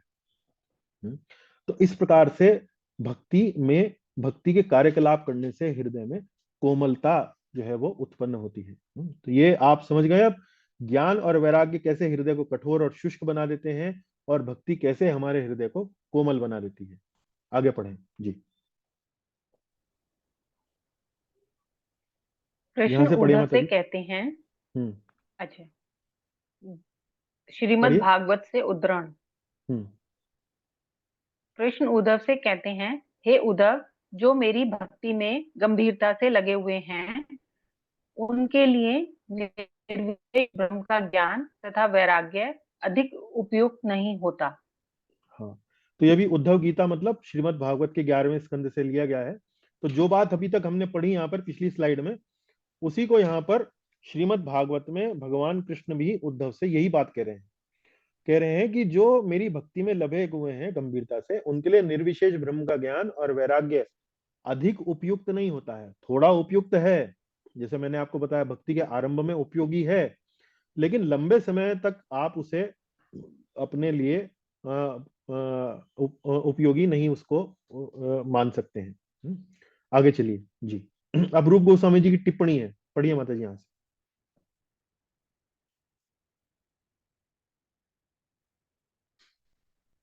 किंतु यहां से पढ़िए माता जी। किंतु ज्ञान, वैराग्य और अन्य प्रक्रियाओं के लक्ष्य मात्र भक्ति से प्राप्त किया जाता है। हाँ, तो अब ये कह वैराग्य, रहे हैं कि भी, हाँ रुकिए एक मिनट। ज्ञान वैराग्य और अन्य अन्य प्रक्रियाओं के लक्ष्य मात्र भक्ति से प्राप्त किए जा सकते हैं। तो यदि कोई व्यक्ति ज्ञान और वैराग्य की इच्छा रखता है, तो उसको वास्तव में जब वो भक्ति करता है, तो उसको ये स्वतः ही प्राप्त हो जाते हैं। उसको ये स्वतः ही प्राप्त हो जाते हैं। तो देखिए यहाँ आगे पढ़िए। वैराग्य का लक्ष्य ज्ञान है, ज्ञान का लक्ष्य मोह, मोक्ष। मोक्ष। यह दोनों मात्र भक्ति से प्राप्त होते हैं। हम्म। तो हम वैराग्य का पालन क्यों करता है कोई व्यक्ति, कोई साधक जो है वो वैराग्य का पालन क्यों करता है? वैराग्य का पालन इसलिए करता है ताकि उसके हृदय के अंदर ज्ञान उत्पन्न हो जाए। ज्ञान का अर्थ क्या है? कि तुम शरीर नहीं हो, तुम आत्मा हो, तुम आध्यात्मिक वस्तु हो। इसलिए वो वैराग्य करता है। वैराग्य मतलब अवांछित वस्तुओं से दूरी बनाकर रखता है, ताकि धीरे धीरे उसके अंदर ये अनुभूति हो कि तुम शरीर नहीं हो, तुम एक आत्मा हो, तुम एक चेतना का आध्यात्मिक कण हो। और जब ये ज्ञान हमारे अंदर प्रबल होता है, तो ये धीरे धीरे हमें मोक्ष की ओर ले जाता है। तो वैराग्य से ज्ञान आता है और ज्ञान हमें मोक्ष की ओर ले जाता है। लेकिन ये सभी जो बातें हैं, वैराग्य है या ज्ञान है, ये हमें मात्र भक्ति करने से ही प्राप्त हो सकते हैं। तो वैराग्य से ज्ञान, ज्ञान से मोक्ष, ये जो प्रक्रिया है, इसके लिए आपको अलग से वैराग्य का अभ्यास करने की आवश्यकता नहीं है, ज्ञान का अभ्यास करने की आवश्यकता नहीं है। केवल भक्ति करने मात्र से आप इसको प्राप्त कर सकते हैं। आगे पढ़ें।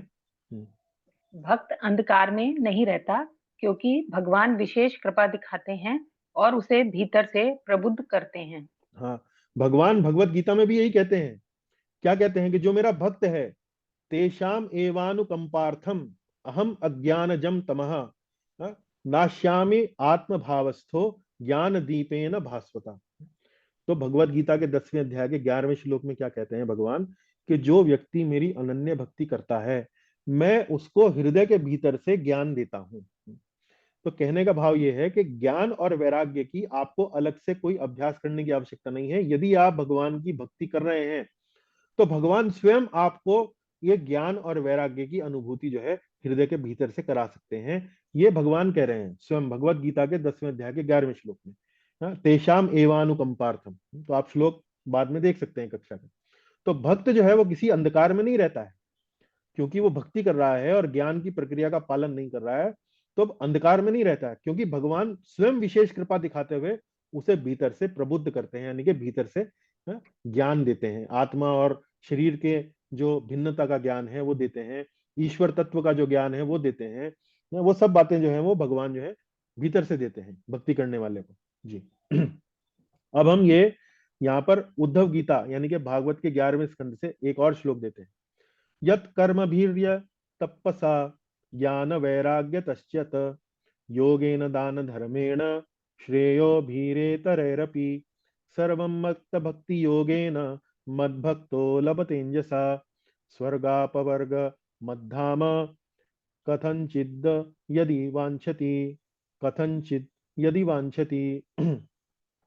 अर्थात सकाम कर्म और तप, यत कर्म भी तपसा, तपसा मतलब तप, कर्म भी अर्थात सकाम कर्म, ज्ञान वैराग्य तश्चत, ज्ञान और वैराग्य, योगेन दान धर्मेण, योग दान और धर्म, तथा अन्य समस्त पुण्य कर्मों से प्राप्त होने वाले जो भी लाभ हैं। तो भगवान क्या कह रहे हैं, सभी सूची देखिए, सकाम कर्म, तप, ज्ञान, वैराग्य, योग, दान, धर्म, और कोई और पुण्य कर्म लिस्ट में जोड़ लो, जो भी लाभ हैं वे सब मेरी भक्त, वे सब मेरे भक्त मेरी भक्ति से सरलता से प्राप्त कर लेते हैं।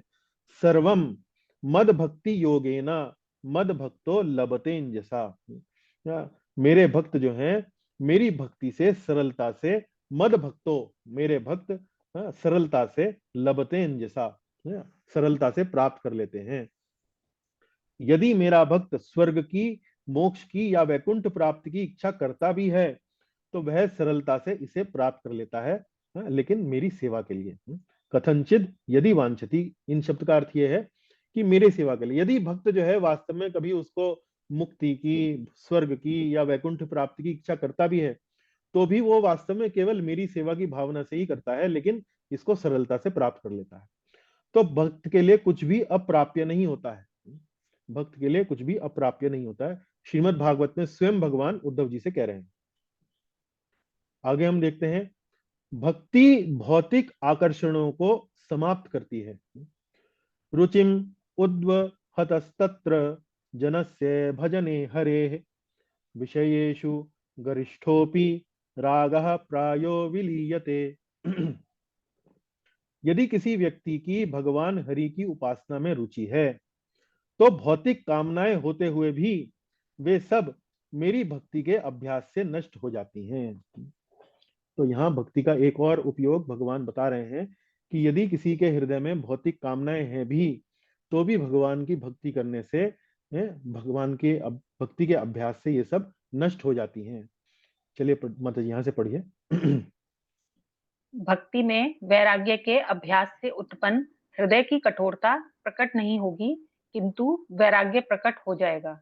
हाँ, तो ये बात समझ लिए, वैराग्य करने से या ज्ञान से हमारा हृदय कैसा हो रहा था, कैसा हो रहा था निधि माता जी? वैराग्य शुष्क। और ज्ञान शुष्क, शुष्क मतलब, या यूं कहिए कठोर, कठोर बन रहा था। लेकिन भगवान यहाँ इस श्लोक में क्या बता रहे हैं कि भगवान की भक्ति करने मात्र से आप वैराग्य उत्पन्न कर सकते हैं, क्योंकि भौतिक कामनाएं होते हुए भी जब आप भक्ति करते हैं तो भक्ति के अभ्यास से वो भौतिक कामनाएं नष्ट हो जाती हैं। भौतिक कामनाओं का नष्ट होने का क्या मतलब है, वैराग्य आ गया आपके हृदय के अंदर। लेकिन वैराग्य जब आप आया तो आपका हृदय कठोर नहीं हुआ। भक्ति करने से जब वैराग्य उत्पन्न होता है तो कठोरता नहीं आती है। भक्ति करने से जब वैराग्य उत्पन्न होता है तो भौतिक वस्तुओं के प्रति वैराग्य तो हो ही जाता है, लेकिन हृदय जो है वो कोमल बना रहता है।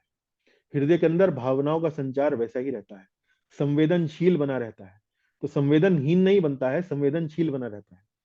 तो भक्ति में वैराग्य के अभ्यास से उत्पन्न हृदय की कठोरता प्रकट नहीं होती है। कोई व्यक्ति जो वैराग्य का अभ्यास करता है उसका हृदय तो कठोर बन जाता है, लेकिन भक्ति करने से वैराग्य तो उत्पन्न होता ही है, लेकिन कोमलता जो है वो बनी रहती है। तो निधि माता जी ये बात समझ में आती है? जी। क्या समझाया, चलिए अपने शब्दों में बताइए। वैराग्य और भक्ति का बीच जो अंतर है वो हमने क्या बताया अभी तक, बता सकती हैं आप सरल शब्दों में? भक्ति करने से वैराग्य तो आता है, पर हृदय कोमल रहता है उसमें। हम्म। और जो ज्ञान और वैराग्य हैं उसमें ये कठोर होते हैं, हृदय को इनसे कठोर बन जाता है इनसे। कठोर क्यों बन जाता है, वैराग्य से कठोर कैसे बन जाता है? क्योंकि अनासक्ति, भौतिक चीजों से सबसे अनासक्ति हो जाती है। अनासक्ति करनी पड़ती है, आनंद जो है नहीं रहता है वहां पर, तो इसलिए शुष्क हो जाता है हृदय। और फिर ज्ञान से कठोर क्यों हो जाता है? क्योंकि उसमें हमें ज्ञान। तत्व पर चिंतन करना पड़ता है, आत्मा और शरीर के भेद पर चिंतन करना पड़ता है। भौतिक पदार्थ और आध्यात्मिक चेतना का जो अंतर है उस पर चिंतन करते रहो। आप शरीर नहीं हो, आप आत्मा हो, शरीर नहीं हो, आत्मा हो। तो ये चिंतन करने की जो प्रक्रिया बड़ी शुष्क है, बड़ी ड्राई है, बड़ी ड्राई है। ठीक है, समझता है, समझ में आता है? जी। चलिए यहाँ से पढ़िए, अंतिम अंतिम पंक्ति पढ़िए यहाँ पर। वह कौन सा जादू है जो भक्ति में हृदय को कठोर बनाए बिना वैराग्य उत्पन्न कर देता है? हाँ, तो अब ये ऐसा होता क्यों है भक्ति के अंदर? हालांकि उसके बारे में हमने थोड़ा सा पढ़ा है कि वास्तव में व्यक्ति जो है भगवान की कथाएं पढ़ता है, भगवान के गुण चरित्र लीलाओं के बारे में पढ़ता है, जो बड़ी कोमल मधुर मधुर मृदुल है। तो इसलिए वो कोमलता जो है बनी रहती है। अब वैराग्य लेकिन उत्पन्न कैसे होता है? चलिए, अब ये युक्त वैराग्य, भक्ति अनुकूल वैराग्य, तो यहाँ पर एक ये श्लोक बताया गया है। अनासक्तस्य विषयान् यथार्हमुपयुञ्जताः निर्बन्धः कृष्ण संबंधे युक्तम वैराग्यमुच्यते। विषय वस्तुओं से अनासक्त रहते हुए यदि कोई उनका उपयोग इस प्रकार करता हो कि वह उसकी भक्ति में सहायक हो और कृष्ण से संबंधित हो, तो ऐसा वैराग्य भक्ति के अनुकूल होता है। तो यहाँ उसका फॉर्मूला दिया गया है कि भक्ति में वास्तव में कोमलता क्यों बनी रहती है। कोमलता इसलिए बनी रहती है कि जब व्यक्ति भक्ति करता है तो उसमें भगवान कृष्ण से जो भी वो वस्तु देखता है उसमें भगवान कृष्ण से संबंध उसका देखता रहता है, और हमेशा यही सोचता रहता है कि ये जो वस्तु है ये भगवान कृष्ण से संबंधित है और इसका भगवान कृष्ण की सेवा में उपयोग किया जाता है। तो भगवान कृष्ण के विचार से, उनके चिंतन से, उनके मनन से कभी भी दूर नहीं जाता है। तो इसलिए वैराग्य भी उत्पन्न होता है और कोमलता भी बनी रहती है। तो ऐसा वैराग्य भक्ति के अनुकूल होता है। तो उसका उदाहरण देखिए, पढ़िए यहाँ पर उदाहरण माता जी। उदाहरण: सुस्वादु भोजन भगवान की तुष्टि के लिए बनाएं, भगवान को वह भोजन अर्पित करें और फिर वह भोजन उनका प्रसाद समझकर ग्रहण करें। हाँ, तो वैराग्य देखिए कैसे है। वैराग्य है कि हम भोजन तो बना रहे हैं, हम भोजन का त्याग नहीं कर रहे हैं। सुस्वादु भोजन बना रहे हैं, उसमें रसगुल्ला भी बनाएंगे, उसमें गुलाब जामुन भी बनाएंगे, उसमें चटनी भी बनाएंगे, खीर भी बनाएंगे, पनीर भी बनाएंगे, पराठा भी बनाएंगे, सब बनाएंगे, सुस्वादु भोजन बनाएंगे। लेकिन भावना क्या होगी? भगवान की तुष्टि के लिए। तो ये वैराग्य का तत्व है, मेरे लिए नहीं है। भगवान की वस्तु है, भगवान के लिए बनाई जा रही है। और भगवान के लिए भोजन बनाने के बाद फिर प्रेमवश भगवान को भोजन अर्पित किया जाएगा। और अर्पित करने के बाद जब भगवान उसका भोग लगा देंगे और उसको प्रसाद के रूप में हमारे लिए छोड़ देंगे, तो हम उसे भगवान की कृपा समझकर उसका ग्रहण करेंगे। तो हमने अपनी भावनाओं को भी नहीं मारा, हमने जो भोजन था सुस्वादु भोजन उसको भी ग्रहण किया, और एक प्रकार से हमने वैराग्य भी उत्पन्न किया। क्यों? हमने वो भगवान की वस्तु समझकर ही भगवान के लिए बनाई, भगवान को अर्पित करी और फिर उसको स्वीकार किया। तो ये वैराग्य में क्या होता है? वैराग्य में है कि मैं तो भोजन का त्याग करता हूँ, मैं तो केवल कंदमूल फल खाऊंगा, या मैं तो केवल थोड़ा सा दूध पीकर रह लूंगा, या मैं केवल जल पीकर रह लूंगा। ये वैराग्य होता है।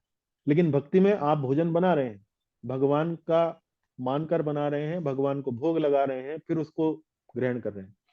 तो चूंकि भगवत तत्व उसमें निहित है, तो इसलिए हमारा हृदय कोमल बना रहता है, हमारा वैराग्य भी उत्पन्न हो जाता है।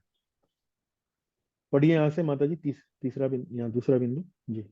कृष्ण को अर्पित न की गई वस्तु का त्याग ही वैराग्य कहलाता है। हम्म। तो कोई भी वस्तु यदि आपने भगवान को अर्पित नहीं करी है और उसका आप त्याग करते हैं, तो ये वास्तव में वैराग्य है। चलिए आगे चलते हैं। उसका और उदाहरण देखिए, पढ़िए माता जी। जो वस्तु भगवान की सेवा में काम आ सके उसका त्याग नहीं करना चाहिए, यही भक्ति का रहस्य है। हाँ, हर वस्तु को उदाहरण: जो, एक मिनट रुकिए, जो भगवान की सेवा में कार्य आ सकती है, उपयोग की जा सकती है, उसका त्याग नहीं करना चाहिए। उसे हमें दृष्टि हमारी क्या रहनी चाहिए? ये तो भगवान की है, इसकी भगवान का सेवा में इसका उपयोग करना है। तो ये भक्ति का रहस्य है। आगे पढ़िए। उदाहरण: टाइपराइटर, बोलकर लिखने वाली मशीन, टेप रिकॉर्डर, माइक्रोफोन, वायुयान इत्यादि। हाँ, इन सब का उपयोग आप भगवान की सेवा में कर सकते हैं। जैसे हम इंटरनेट का उपयोग भगवान की सेवा में कर रहे हैं, हम लैपटॉप का उपयोग भगवान की सेवा में कर रहे हैं, हम ये जो कान में हमने जो ये यंत्र लगा रखा है, इसका उपयोग हम भगवान की सेवा में कर रहे हैं। तो हम मान के चल रहे हैं कि वास्तव में ये भगवान के द्वारा बनाई गई वस्तुओं से निर्मित है, इसलिए भगवान की है, इसका उपयोग इसलिए हम भगवान की सेवा में कर रहे हैं। तो ये वास्तव में वैराग्य जो है किस प्रकार का है? इसको युक्त वैराग्य कहते हैं। भगवान की सेवा में उसका उपयोग करें भगवान का मान कर करें तो ये वैराग्य उचित है। आगे पढ़ें। अर्जुन ने अपना युद्ध कौशल भक्ति में लगाया। इस प्रकार कृष्ण भावना में रहते हुए हम भगवान की सेवा के लिए कुछ भी स्वीकार कर सकते हैं। हाँ, तो अर्जुन ने युद्ध किया, वो उसने अपने लिए नहीं किया, भगवान का आदेश था, भगवान की प्रसन्नता थी, इसलिए युद्ध किया।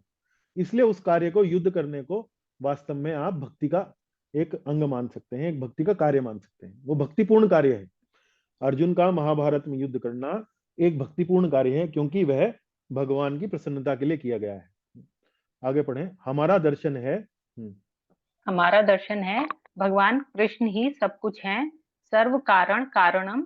हमारा कुछ भी नहीं। कृष्ण की वस्तु कृष्ण की सेवा में ही उपयोग की जानी चाहिए। हाँ, तो इस तरह से हम जो उपयोग करते हैं वस्तुओं को, हम वस्तुओं को त्यागते नहीं हैं। हम वस्तुओं को भगवान का मानकर उनको भगवान की सेवा में लगाते हैं। ये हमारा दर्शन है। वैराग्य का दर्शन क्या है? जगत मिथ्या, जगत का त्याग करो, ब्रह्म सत्य है, ब्रह्म को प्राप्त करो। हमने ऐसा नहीं कहते हैं, हम कहते हैं जगत सत्य है, क्योंकि वो भगवान का ही है, भगवान का ही बनाया हुआ है। उसे स्वीकार करो, लेकिन भगवान का मानकर स्वीकार करो। ये मानना कि जगत मेरे उपभोग के लिए है, ये गलत है। ये मानना कि जगत भगवान का है और भगवान की सेवा के लिए है, ये उचित है, ये उचित भाव है। तो यदि यह भाव से आप जगत में रहते हैं, जगत की वस्तुओं का उपयोग करते हैं, तो आप वास्तव में सबसे बड़े वैरागी हैं। आगे चलते हैं। अब यहां पर व्यर्थ के वैराग्य का उदाहरण दिया गया है। प्रापंचिकतया बुद्ध्या हरि संबंधी वस्तुना मुमुक्षुभि परित्यागो वैराग्यम फल्गु कथ्यते। किसी वस्तु को मात्र भौतिक मानना, हालांकि वह भगवान हरि से संबंधित है और इनकी सेवा में प्रयोग की जा सकती है, और उसे अस्वीकार करना, मोक्ष की कामना करते हुए, फल्गु वैराग्य कहलाता है, यानी कि व्यर्थ या नकली वैराग्य कहलाता है। ये भक्ति के प्रतिकूल है। ये भक्ति के प्रतिकूल है। इसको फल्गु वैराग्य कहते हैं, यानी कि नकली वैराग्य। ये सोचना कि भाई मैं तो इस वस्तु का भी त्याग करूंगा, उस वस्तु का भी त्याग करूंगा, हालांकि हम जानते हैं कि वास्तव में भगवान की वस्तु है, भगवान की बनाई हुई वस्तु है, तो उसका त्याग करते रहना, ये फल्गु वैराग्य अर्थात नकली वैराग्य, यानी कि व्यर्थ वैराग्य कहलाता है। ये फल्गु वैराग्य की परिभाषा दी गई है। चलिए पढ़िए आगे। फल्गु वैराग्य अस्वीकार्य है। वर्णाश्रम के नित्य एवं नैमित्तिक कर्म द्वारा निर्विशेष ब्रह्म के ज्ञान का पहले ही उत्तम भक्ति की परिभाषा में त्याग किया जा चुका है। फिर भी पूरी तरह स्पष्ट करने के लिए फल्गु वैराग्य को भी भक्ति के अंगों में अस्वीकार किया गया है। जैसे कि मैं आपको पहले से ही बताता आ रहा हूं कि नित्य और नैमित्तिक कर्म जो वर्णाश्रम के, उनको तो पहले से ही हमने निकाल दिया बाहर, ज्ञान को भी निकाल दिया। अब यहाँ इतनी चर्चा करने के बाद हम यहाँ पर ये जो नकली वैराग्य है, फल्गु वैराग्य, जिसमें हम वस्तुओं को वास्तव में भौतिक वस्तुएं मात्र मानते हैं, उनका भगवान से संबंध नहीं देखते हैं और उनको इस तरह से उनका त्याग कर देते हैं, तो इसको भी फल्गु वैराग्य बताया गया है और भक्ति के अंगों में इसे अस्वीकार किया गया है। इस प्रकार के वैराग्य को अस्वीकार किया गया है। पढ़िए यहां से। ज्ञान कर्मादि अनावृतम में आदि के अंतर्गत वैराग्य, योग, सांख्य तथा अन्य प्रक्रियाएं टीका में बताई गई थी। हाँ, तो कोई व्यक्ति यहाँ पर प्रश्न कर सकता है कि जी यदि वैराग्य जो है हम यहाँ पर उसका त्याग कर रहे हैं, तो शुद्ध भक्ति की जो परिभाषा आपने जो आरंभ में दी थी, तो वहां वैराग्य का वो त्याग क्यों नहीं किया? तो वहां पर भी वैराग्य जो है वो भाषा में है, परिभाषा में है, लेकिन स्पष्ट रूप से नहीं है, वो छुपा हुआ है। कहाँ छुपा हुआ है? जैसे ज्ञान कर्म आदि अनावृतम, तो ये जो आदि शब्द है, आदि मतलब एक्सेट्रा, इत्यादि, ये भी है, ये भी है, ये भी है, उसमें अनेक प्रक्रियाएं जो है वो सम्मिलित हैं, जैसे वैराग्य है, योग है, सांख्य है, इत्यादि इत्यादि। ये सारी प्रक्रियाएं जो है आदि शब्द में आ जाती हैं। तो जब हमने इसकी चर्चा करी थी, तो वहां आदि शब्द में भी हमने आपको बताया था। जीव गोस्वामी जी भी टीका करते हुए बताते हैं कि आदि के अंदर क्या क्या सम्मिलित है। चलिए अब हम देखिए, आरंभ हमने किया, हमने आपको बताया कि शास्त्रों के वो सिद्धांत जो भक्ति का अंग नहीं है, उनमें सबसे पहला सिद्धांत कौन सा चर्चा करी निधि माता जी? वर्णाश्रम, फिर हमने किसकी चर्चा करी? ज्ञान और वैराग्य। ज्ञान और वैराग्य। अब हम चर्चा को तीसरे स्तर पर लेकर जा रहे हैं, जिसमें दान, शिष्य, विवेक। विवेक जो है गुण है, सद्गुण है। और विवेक का मतलब यह है कि एवं अन्य भौतिक सद्गुण। अन्य भौतिक सद्गुण मतलब जैसे कहते हैं कि वेजिटेरियन होना, अहिंसक होना, सत्य भाषण करना, चोरी ना करना, दान करना, धर्म करना, वो सब जो है वो अन्य सद्गुणों में आ गए। तो ये भी, इन पर भी निर्भरता भक्ति का अंग नहीं है। कोई कहे कि भाई मैं तो बहुत दान करता हूं तो मैंने भक्ति के अंग का पालन किया, नहीं, ऐसा नहीं है। दान मतलब यदि भक्ति के कार्य के लिए दान दिया गया है, वो वास्तव में भक्ति का अंग माना जा सकता है। लेकिन केवल पुण्य के अनुसार जो है दान किया गया, वो भक्ति का अंग नहीं है। ना ही वो आपको भक्ति दे सकता है। वो भक्ति भक्ति आपकी दान पर निर्भर नहीं करती है। आप बहुत शिष्य बनाते हैं, उस पर भी निर्भर नहीं करती। उसका उदाहरण देखते हैं। जी, पढ़िए माता जी यहाँ से। धन, अनुयायियों आदि पर निर्भरता से जो भक्ति प्राप्त होती है, उसे उत्तम भक्ति का अंग नहीं माना जा सकता, क्योंकि यह निर्भरता भक्ति की शुद्ध प्रकृति को नष्ट कर देती है। यह उत्तम भक्ति से बहुत दूर है। हाँ, आगे पढ़िए, उदाहरण पढ़िए। मंदिर के निर्माण के लिए बड़ा दान देने वाले धनी व्यक्ति को यह नहीं सोचना चाहिए कि उसमें किए गए बाद के कार्य उसकी भक्ति के हैं। हाँ, तो मंदिर के लिए दान देना वो भक्ति का अंग है, वो भक्ति के लिए उपयोगी है। उससे वो भक्ति का एक अंग माना जा सकता है, या भक्ति का एक अंग है। लेकिन ये सोच लेना कि भाई जो मैंने दान दिया उससे जो मंदिर बना, उसमें अब जो इतनी भक्ति के कार्य होंगे, उनका भी पुण्य जो है, उनका भी जो आ, आ, इनाम है, जो पारितोषिक है, वो मुझे मिलेगा। वो मेरी भक्ति है, वो मेरी भक्ति है। मान लीजिए कोई मंदिर बना, मंदिर में अनेक अनेक भक्त आए, उन्होंने भक्ति करी मंदिर में।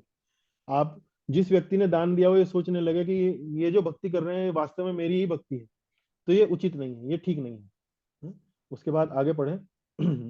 एक गुरु शिष्यों को अर्चा विग्रह की पूजा करने के लिए प्रशिक्षित कर सकता है, लेकिन शिष्य द्वारा की गई पूजा उनकी अपनी भक्ति है, गुरु की नहीं। हाँ, तो किसी गुरु ने कोई शिष्य बनाया, अब वो शिष्य जो है वो अपनी भक्ति कर रहा है, और गुरु मान लीजिए ये सोचने लगे कि ये शिष्य जो भक्ति कर रहा है, जो अर्चा विग्रह की पूजा इत्यादि करना जो मैंने इसे सिखाया है, उसकी जो पूजा अर्चना अब ये कर रहा है, तो वास्तव में ये मेरी भक्ति का लाभ है। तो ऐसा नहीं है, ये वास्तव में जो पूजा अर्चना जो शिष्य कर रहा है, ये उसकी भक्ति है, गुरु की भक्ति नहीं है। तो ये स्पष्ट किया गया है कि दान शिष्य पर निर्भरता भक्ति के अंग नहीं है। मान लीजिए आप अपने दान को ये सोचने लगे कि इस दान के कारण जो मंदिर बना, उसके उस मंदिर में जो भक्ति की जा रही है वो आपकी भक्ति है, ये ठीक नहीं है। गुरु ये सोचने लगे कि जो शिक्षा उसने अपने शिष्य को दी, उससे जो वो भक्ति कर रहा है, वो वास्तव में गुरु की भक्ति है, ये भी उचित नहीं है। तो ये इसमें बताया गया है कि कौन से ऐसे सिद्धांत हैं जो ये भक्ति का अंग नहीं है। उसमें दान और शिष्य, इन पर निर्भरता, ये भक्ति का अंग नहीं है। अब विवेक, विवेक या अन्य सद्गुण, सद्गुणों पर निर्भरता, ये भक्ति का अंग नहीं है। पढ़िए यहाँ से माता जी, हम कक्षा के विवेक अंत में आ तथा रहे अन्य हैं।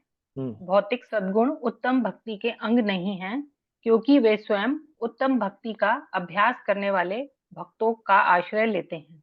हाँ, तो ये जो सद्गुण है, इसमें सत्य बोलना, वेजिटेरियन भोजन करना, और चोरी ना करना, इस प्रकार के ये जो नियम इत्यादि हैं, ये वास्तव में सद्गुण भक्ति का अंग नहीं है। क्यों क्यों अंग नहीं है, यहाँ पढ़िए। एक भक्त को कृष्ण भावनामृत के अलावा कुछ भी अभ्यास करने की आवश्यकता नहीं है। भक्त में देवताओं के सभी अच्छे गुण स्वतः विकसित हो जाते हैं। हाँ, तो जो व्यक्ति भक्ति करता है, भक्ति के 64 अंगों का पालन कर रहा है, वो उसके अंदर ये सद्गुण जो है स्वयं उत्पन्न हो जाएंगे। उसका उदाहरण प्रभुपाद जी दे रहे हैं, पढ़िए। एक भक्त स्वाभाविक रूप से अहिंसक एवं शाकाहारी होता है, किंतु यह आवश्यक नहीं है कि कोई शाकाहारी या अहिंसक व्यक्ति भक्त हो। हाँ, तो प्रभुपाद जी जैसे दो सद्गुणों का उदाहरण दे रहे हैं, अहिंसा और शाकाहार, ये सद्गुण है। तो भक्त जो है वो स्वाभाविक रूप से अहिंसक या शाकाहारी होता है। लेकिन जो व्यक्ति शाकाहारी है या अहिंसा का पालन करता है, ये आवश्यक नहीं कि वो व्यक्ति भक्त भी हो। आप समझ गए, अंतर समझ गए। जो भक्त है, भक्ति का पालन करता है, वो स्वभाव होगा उसका कि वो शाकाहारी होगा, अहिंसा का पालन करने वाला होगा। लेकिन जो व्यक्ति केवल शाकाहार का पालन करता है या केवल अहिंसा के सिद्धांत पर चलता है, ये आवश्यक नहीं है कि वो व्यक्ति भक्त भी हो। तो ये अंतर आपकी समझ में आशा है आ गया होगा। जी, आगे चलें। आचरण हम्म। के मूलभूत नियम, यम नियम, स्वच्छता आदि उन लोगों में स्वतः प्रकट हो जाते हैं जो कृष्ण के प्रति अत्यंत समर्पित होते हैं। अतः ये सद्गुण भक्ति के अंगों में सम्मिलित नहीं हैं। हाँ, तो यम नियम जैसे योगाभ्यास में पतंजलि योग सूत्र में यम नियम बताए गए हैं। यम कौन से हैं? अहिंसा, सत्य, अस्तेय, ब्रह्मचर्य, अपरिग्रह। नियम कौन से हैं? शौच, संतोष, तप, स्वाध्याय, ईश्वर प्रणिधान। ये जितने भी गुण हैं, यम नियम के जितने भी गुण हैं, स्वच्छता, स्वच्छता मतलब शुचिता, ये भक्ति जो करते हैं, कृष्ण भगवान कृष्ण की जो अनन्य भक्ति करते हैं, जो उनके प्रति समर्पित हैं, इन सद्गुणों का अलग से अभ्यास करने की आवश्यकता नहीं है। ये उसके अंदर स्वयं ही प्रकट होने लगते हैं धीरे धीरे भक्ति के अभ्यास से। तो इसलिए इनको अलग से भक्ति का अंग नहीं माना गया है। आगे पढ़े। श्रील रूप गोस्वामी ने स्कंद पुराण के एक श्लोक का उल्लेख इस बात की पुष्टि करने के लिए करते हैं कि भक्ति से सारे सद्गुण स्वतः प्रकट होते हैं। हाँ, तो एक कहानी बताते हैं स्कंद पुराण से, वो एक श्लोक बता रहे हैं रूप गोस्वामी जी। तो ये कथा क्या है? ये कथा है एक शिकारी की, एक व्याध की। व्याध बोलते हैं शिकारी को। तो ये जो व्याध था, ये पशुओं की बड़ी निर्ममता से हत्या किया करता था, उनको आधा मरा छोड़ देता था। और उसको इस कार्य में बड़ा आनंद आता था। उनको जब वो धीरे धीरे मरता हुआ देखता था, उसे बड़ा आनंद आता था। तो जब नारद मुनि उनसे मिले, इस व्याध से, तो उसने उनके ऊपर कृपा करी, नारद मुनि ने। और ये जो व्याध है, ये नारद मुनि का शिष्य बन गया। और उसने अपना ये जो दुष्कार्य शिकार इत्यादि करना है, छोड़ दिया। तो नारद मुनि के एक मित्र थे जिनका नाम था पर्वत मुनि। तो पर्वत मुनि ने एक दिन देखा कि ये जो व्याध है, जो शिकारी है, जो पहले पशुओं की बड़ी निर्ममता से हत्या किया करता था, आज मैं इसे देख रहा हूँ कि चींटी पर कदम भी रखने का, चींटियों को भी मारने में इसकी रुचि जो है वो समाप्त हो गई है। तो पर्वत मुनि इस व्याध को देखकर स्कंद पुराण में एक श्लोक बोलते हैं। वो श्लोक पढ़िए। वो श्लोक क्या है? पढ़िए माता जी यहाँ से। पर्वत मुनि ने व्याध मृगारी की सराहना की जो एक चींटी को भी मारने के लिए तैयार नहीं था। तुम्हारे भीतर अहिंसा के गुण मुझे विस्मित नहीं करता है, क्योंकि भगवान हरि का भक्त कभी भी किसी के लिए पीड़ा का कारण नहीं होता है। हाँ, तो पर्वत मुनि, ये जो व्याध था, इसका नाम था मृगारी। तो इस मृगारी शिकारी को देखकर पर्वत मुनि कहते हैं कि मैं देख रहा हूं तुमको, तुम चींटियों को भी मारने में रुचि नहीं ले रहे हो। तो मुझे कोई आश्चर्य नहीं हो रहा है। क्यों? क्योंकि तुम भगवान हरि के भक्त बन चुके हो। और भगवान हरि का जो भक्त है, वो किसी को भी पीड़ा देता ही नहीं है। उसके हृदय में पीड़ा देने का कोई कारण ही नहीं होता है। तो इस श्लोक के माध्यम से बता रहे हैं रूप गोस्वामी जी के भक्ति करने वाले के हृदय के अंदर ये जो सद्गुण हैं, वो स्वतः ही विकसित हो जाते हैं। किसी को इन सद्गुणों के कारण भक्ति मिलती है, ऐसा नहीं है, बल्कि भक्ति के कारण ये सद्गुण उत्पन्न हो जाते हैं। ये वास्तव में सिद्धांत है। अब हम आगे चलेंगे। एक और स्कंद पुराण से उदाहरण दिया गया है। अंत शुद्धिर बहिर्शुद्धि, तपः शांत्या दयस्तथा, अमी गुणा प्रपद्यन्ते, हरे सेवा भी कामी नाम। पढ़िए माता जी यहाँ से। आंतरिक व बाह्य शुद्धता, तपस्या, शांति तथा अन्य गुण शरण लेते हैं उस व्यक्ति की जो हरि की सेवा की कामना करता है। हाँ, तो अंदर की शुद्धता, बाहर की शुद्धता, तपस्या, शांति और अन्य जितने भी गुण हैं, ये उस व्यक्ति की शरण लेते हैं जो भगवान हरि की सेवा की इच्छा अपने हृदय के अंदर रखता है। तो ये अलग अलग उदाहरण देकर ये बताया जा रहा है कि भक्ति जो है वो इन गुणों पर निर्भर नहीं है, बल्कि ये गुण जो है वास्तव में भक्ति की प्रक्रिया पर निर्भर करते हैं। आशा ये बात समझ में आ रही होगी आपको। आगे चलते हैं। अब हम यहाँ पर एक अंग और अनेक अंग भक्ति के बारे में रूप गोस्वामी जी छोटी सी चर्चा करते हैं, और फिर इसको अध्याय को समाप्त करते हैं। वैदिक भक्ति के जो भी 64 अंगों की चर्चा है, उसको फिर ये यहाँ पर समाप्त करते हैं। पढ़िए माता जी यहाँ से। भक्ति जिसमें किसी एक अंग का प्रमुख अंग के रूप में अन्य अंग गौड़ हो सकते हैं या कई अंगों का एक साथ अभ्यास निरंतरता के साथ किया जाता है, अपनी अपनी इच्छानुसार वांछित परिणाम भाव तथा प्रेम देती है।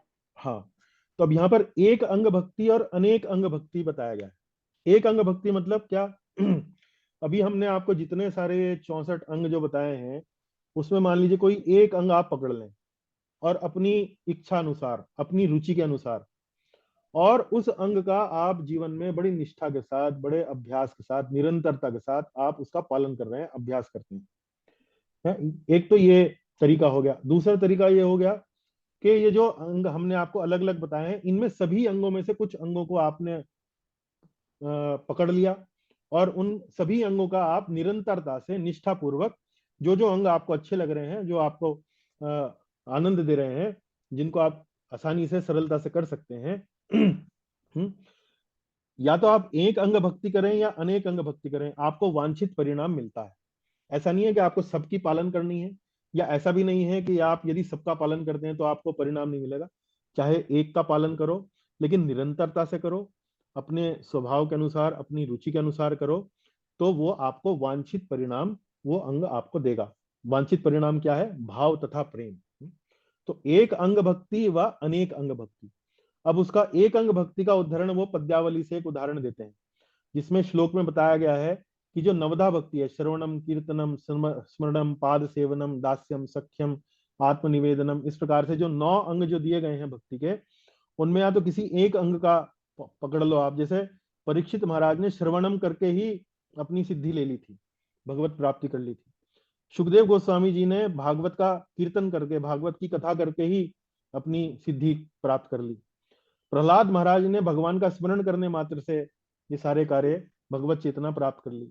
हनुमान जी ने केवल भगवान की दास्यता करने से भगवत चेतना प्राप्त कर ली, भगवत धाम प्राप्त कर लिया। तो ये एक अंग भक्ति का उदाहरण है। और अनेक अंग भक्ति का उदाहरण क्या है? अम्बरीश महाराज। तो अम्बरीश महाराज के बारे में बताया गया है कि वो मंदिर जाते थे अपने पैरों से, भगवान का दर्शन करते थे अपनी आंखों से, भगवान के विग्रह पर चढ़ाए गए पुष्पों का सुगंध लेते थे अपनी नासिका से। तो वो अपने अनेक अनेक अंग भक्ति उन्होंने करी, और उस प्रकार से उन्होंने वास्तव में भगवत चेतना प्राप्त करी, भगवत धाम प्राप्त किया। तो अनेक अंग भक्ति करें या एक अंग भक्ति करें, करें निरंतरता से, पूरी निष्ठा से, पूरे मनोयोग से, और अपनी अपनी इच्छा, अपनी रुचि के अनुसार करें। तो आपको यदि ऐसा करते हैं तो आपको वांछित परिणाम, भाव या प्रेम आपको मिल सकता है। और फिर अंतिम पंक्ति माता जी यहाँ से पढ़ लीजिए। कुछ लोग वैदिक भक्ति को नियमों का मार्ग, मर्यादा मार्ग भी कहते हैं, क्योंकि यह शास्त्र के नियमों की सशक्त सीमाओं से बंधा हुआ है। हम्म। तो वैदिक भक्ति का एक और नाम भी है। अभी तक हमने वैदिक भक्ति के अंग पढ़े, वैदिक भक्ति का एक नाम भी है, एक और नाम भी है, मर्यादा मार्ग या नियमों का मार्ग। क्यों ऐसा नाम पड़ा है? क्योंकि ये शास्त्र के विधि विधानों की मर्यादा से बंधा हुआ है, उसकी सीमाओं के भीतर रहकर ये की जाती है, तो इसलिए उसका यह नाम भी है। तो ये था अध्याय 14, भक्ति की पात्रता। उसको यहाँ विश्राम देते हैं। ग्रंथराज भक्ति रसामृत सिंधु की जय, शिला रूप गोस्वामी प्रभुपाद की जय, शिला भक्ति वेदांत स्वामी प्रभुपाद की जय। कोई प्रश्न है, कोई टिप्पणी है तो हम चर्चा कर सकते हैं। कक्षा जो है थोड़ा लंबा होगी, लेकिन आशा है आपके लिए उपयोगी रही होगी। रशेष प्रभु पूछिए, आप कुछ प्रश्न है आपका? जी। प्रभु जी हरे कृष्ण, धन्यवाद, प्रणाम। दंडवत प्रणाम प्रभु। प्रभु जी, हमने शुद्ध भक्ति के बारे में सुना कि जैसे अ, कोई हम्म। आध्यात्मिक जगत में जाना चाहता है, लेकिन हम्म। वो भगवान की सेवा की पर्पस से जाना चाहता है। हम्म।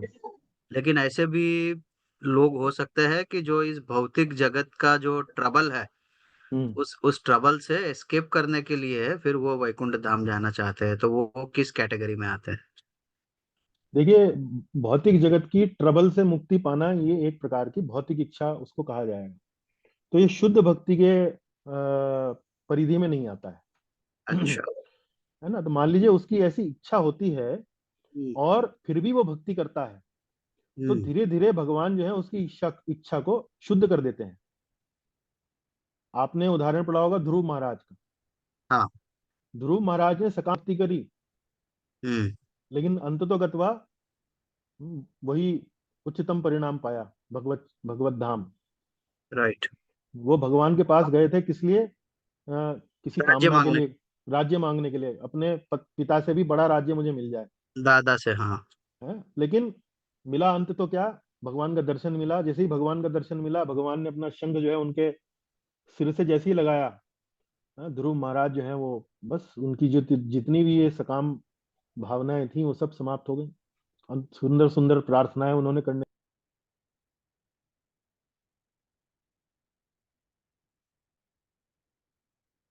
प्रभु जी निकल गए लगता है मीटिंग से, इंटरनेट ड्रॉप हो गया।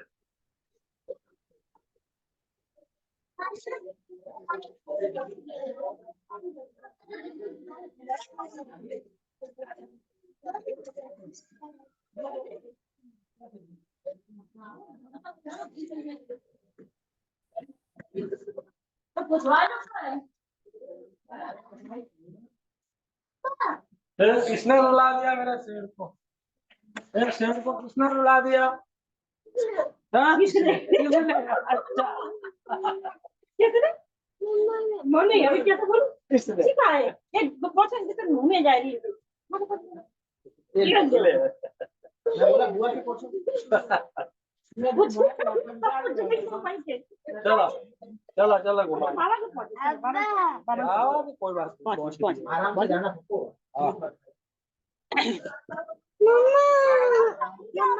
चलो चलो चप्पल मारा। किसी को कुछ सलाह देने की जरूरत नहीं है अभी, ना बोलना। ना ना नहीं चलेगा। देखना भी नहीं।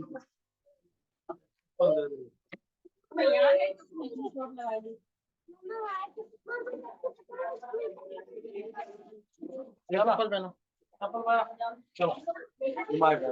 पैंट गीला है, पैंट गीला है, इसका बदल दो। पूरा गीला रखा है। आजा।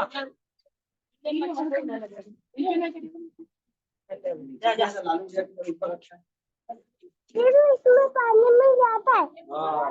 इसमें पानी में जाता है। पानी में नहीं जाता। पानी में जाता है। नहीं, चलो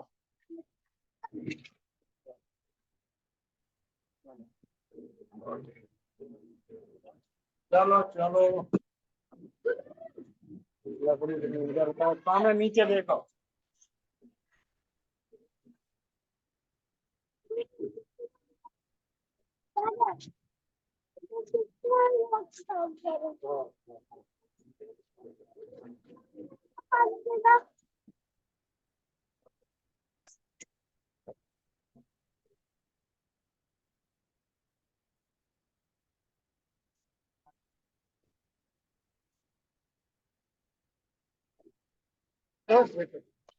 नीचे देख के चप्पल पैरा।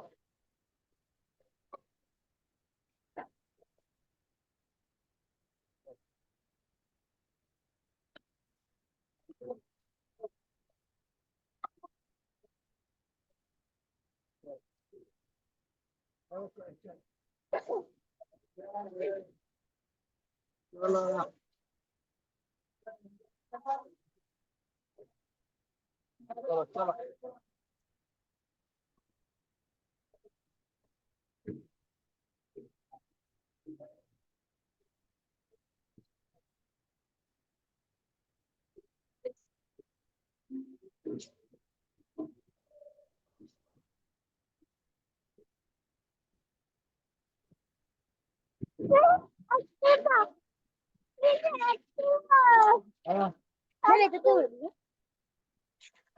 चला।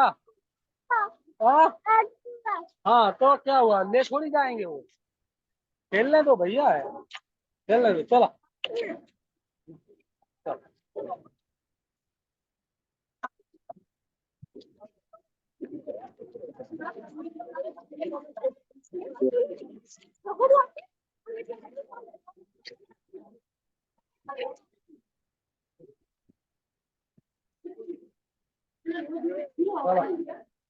चलो चलो।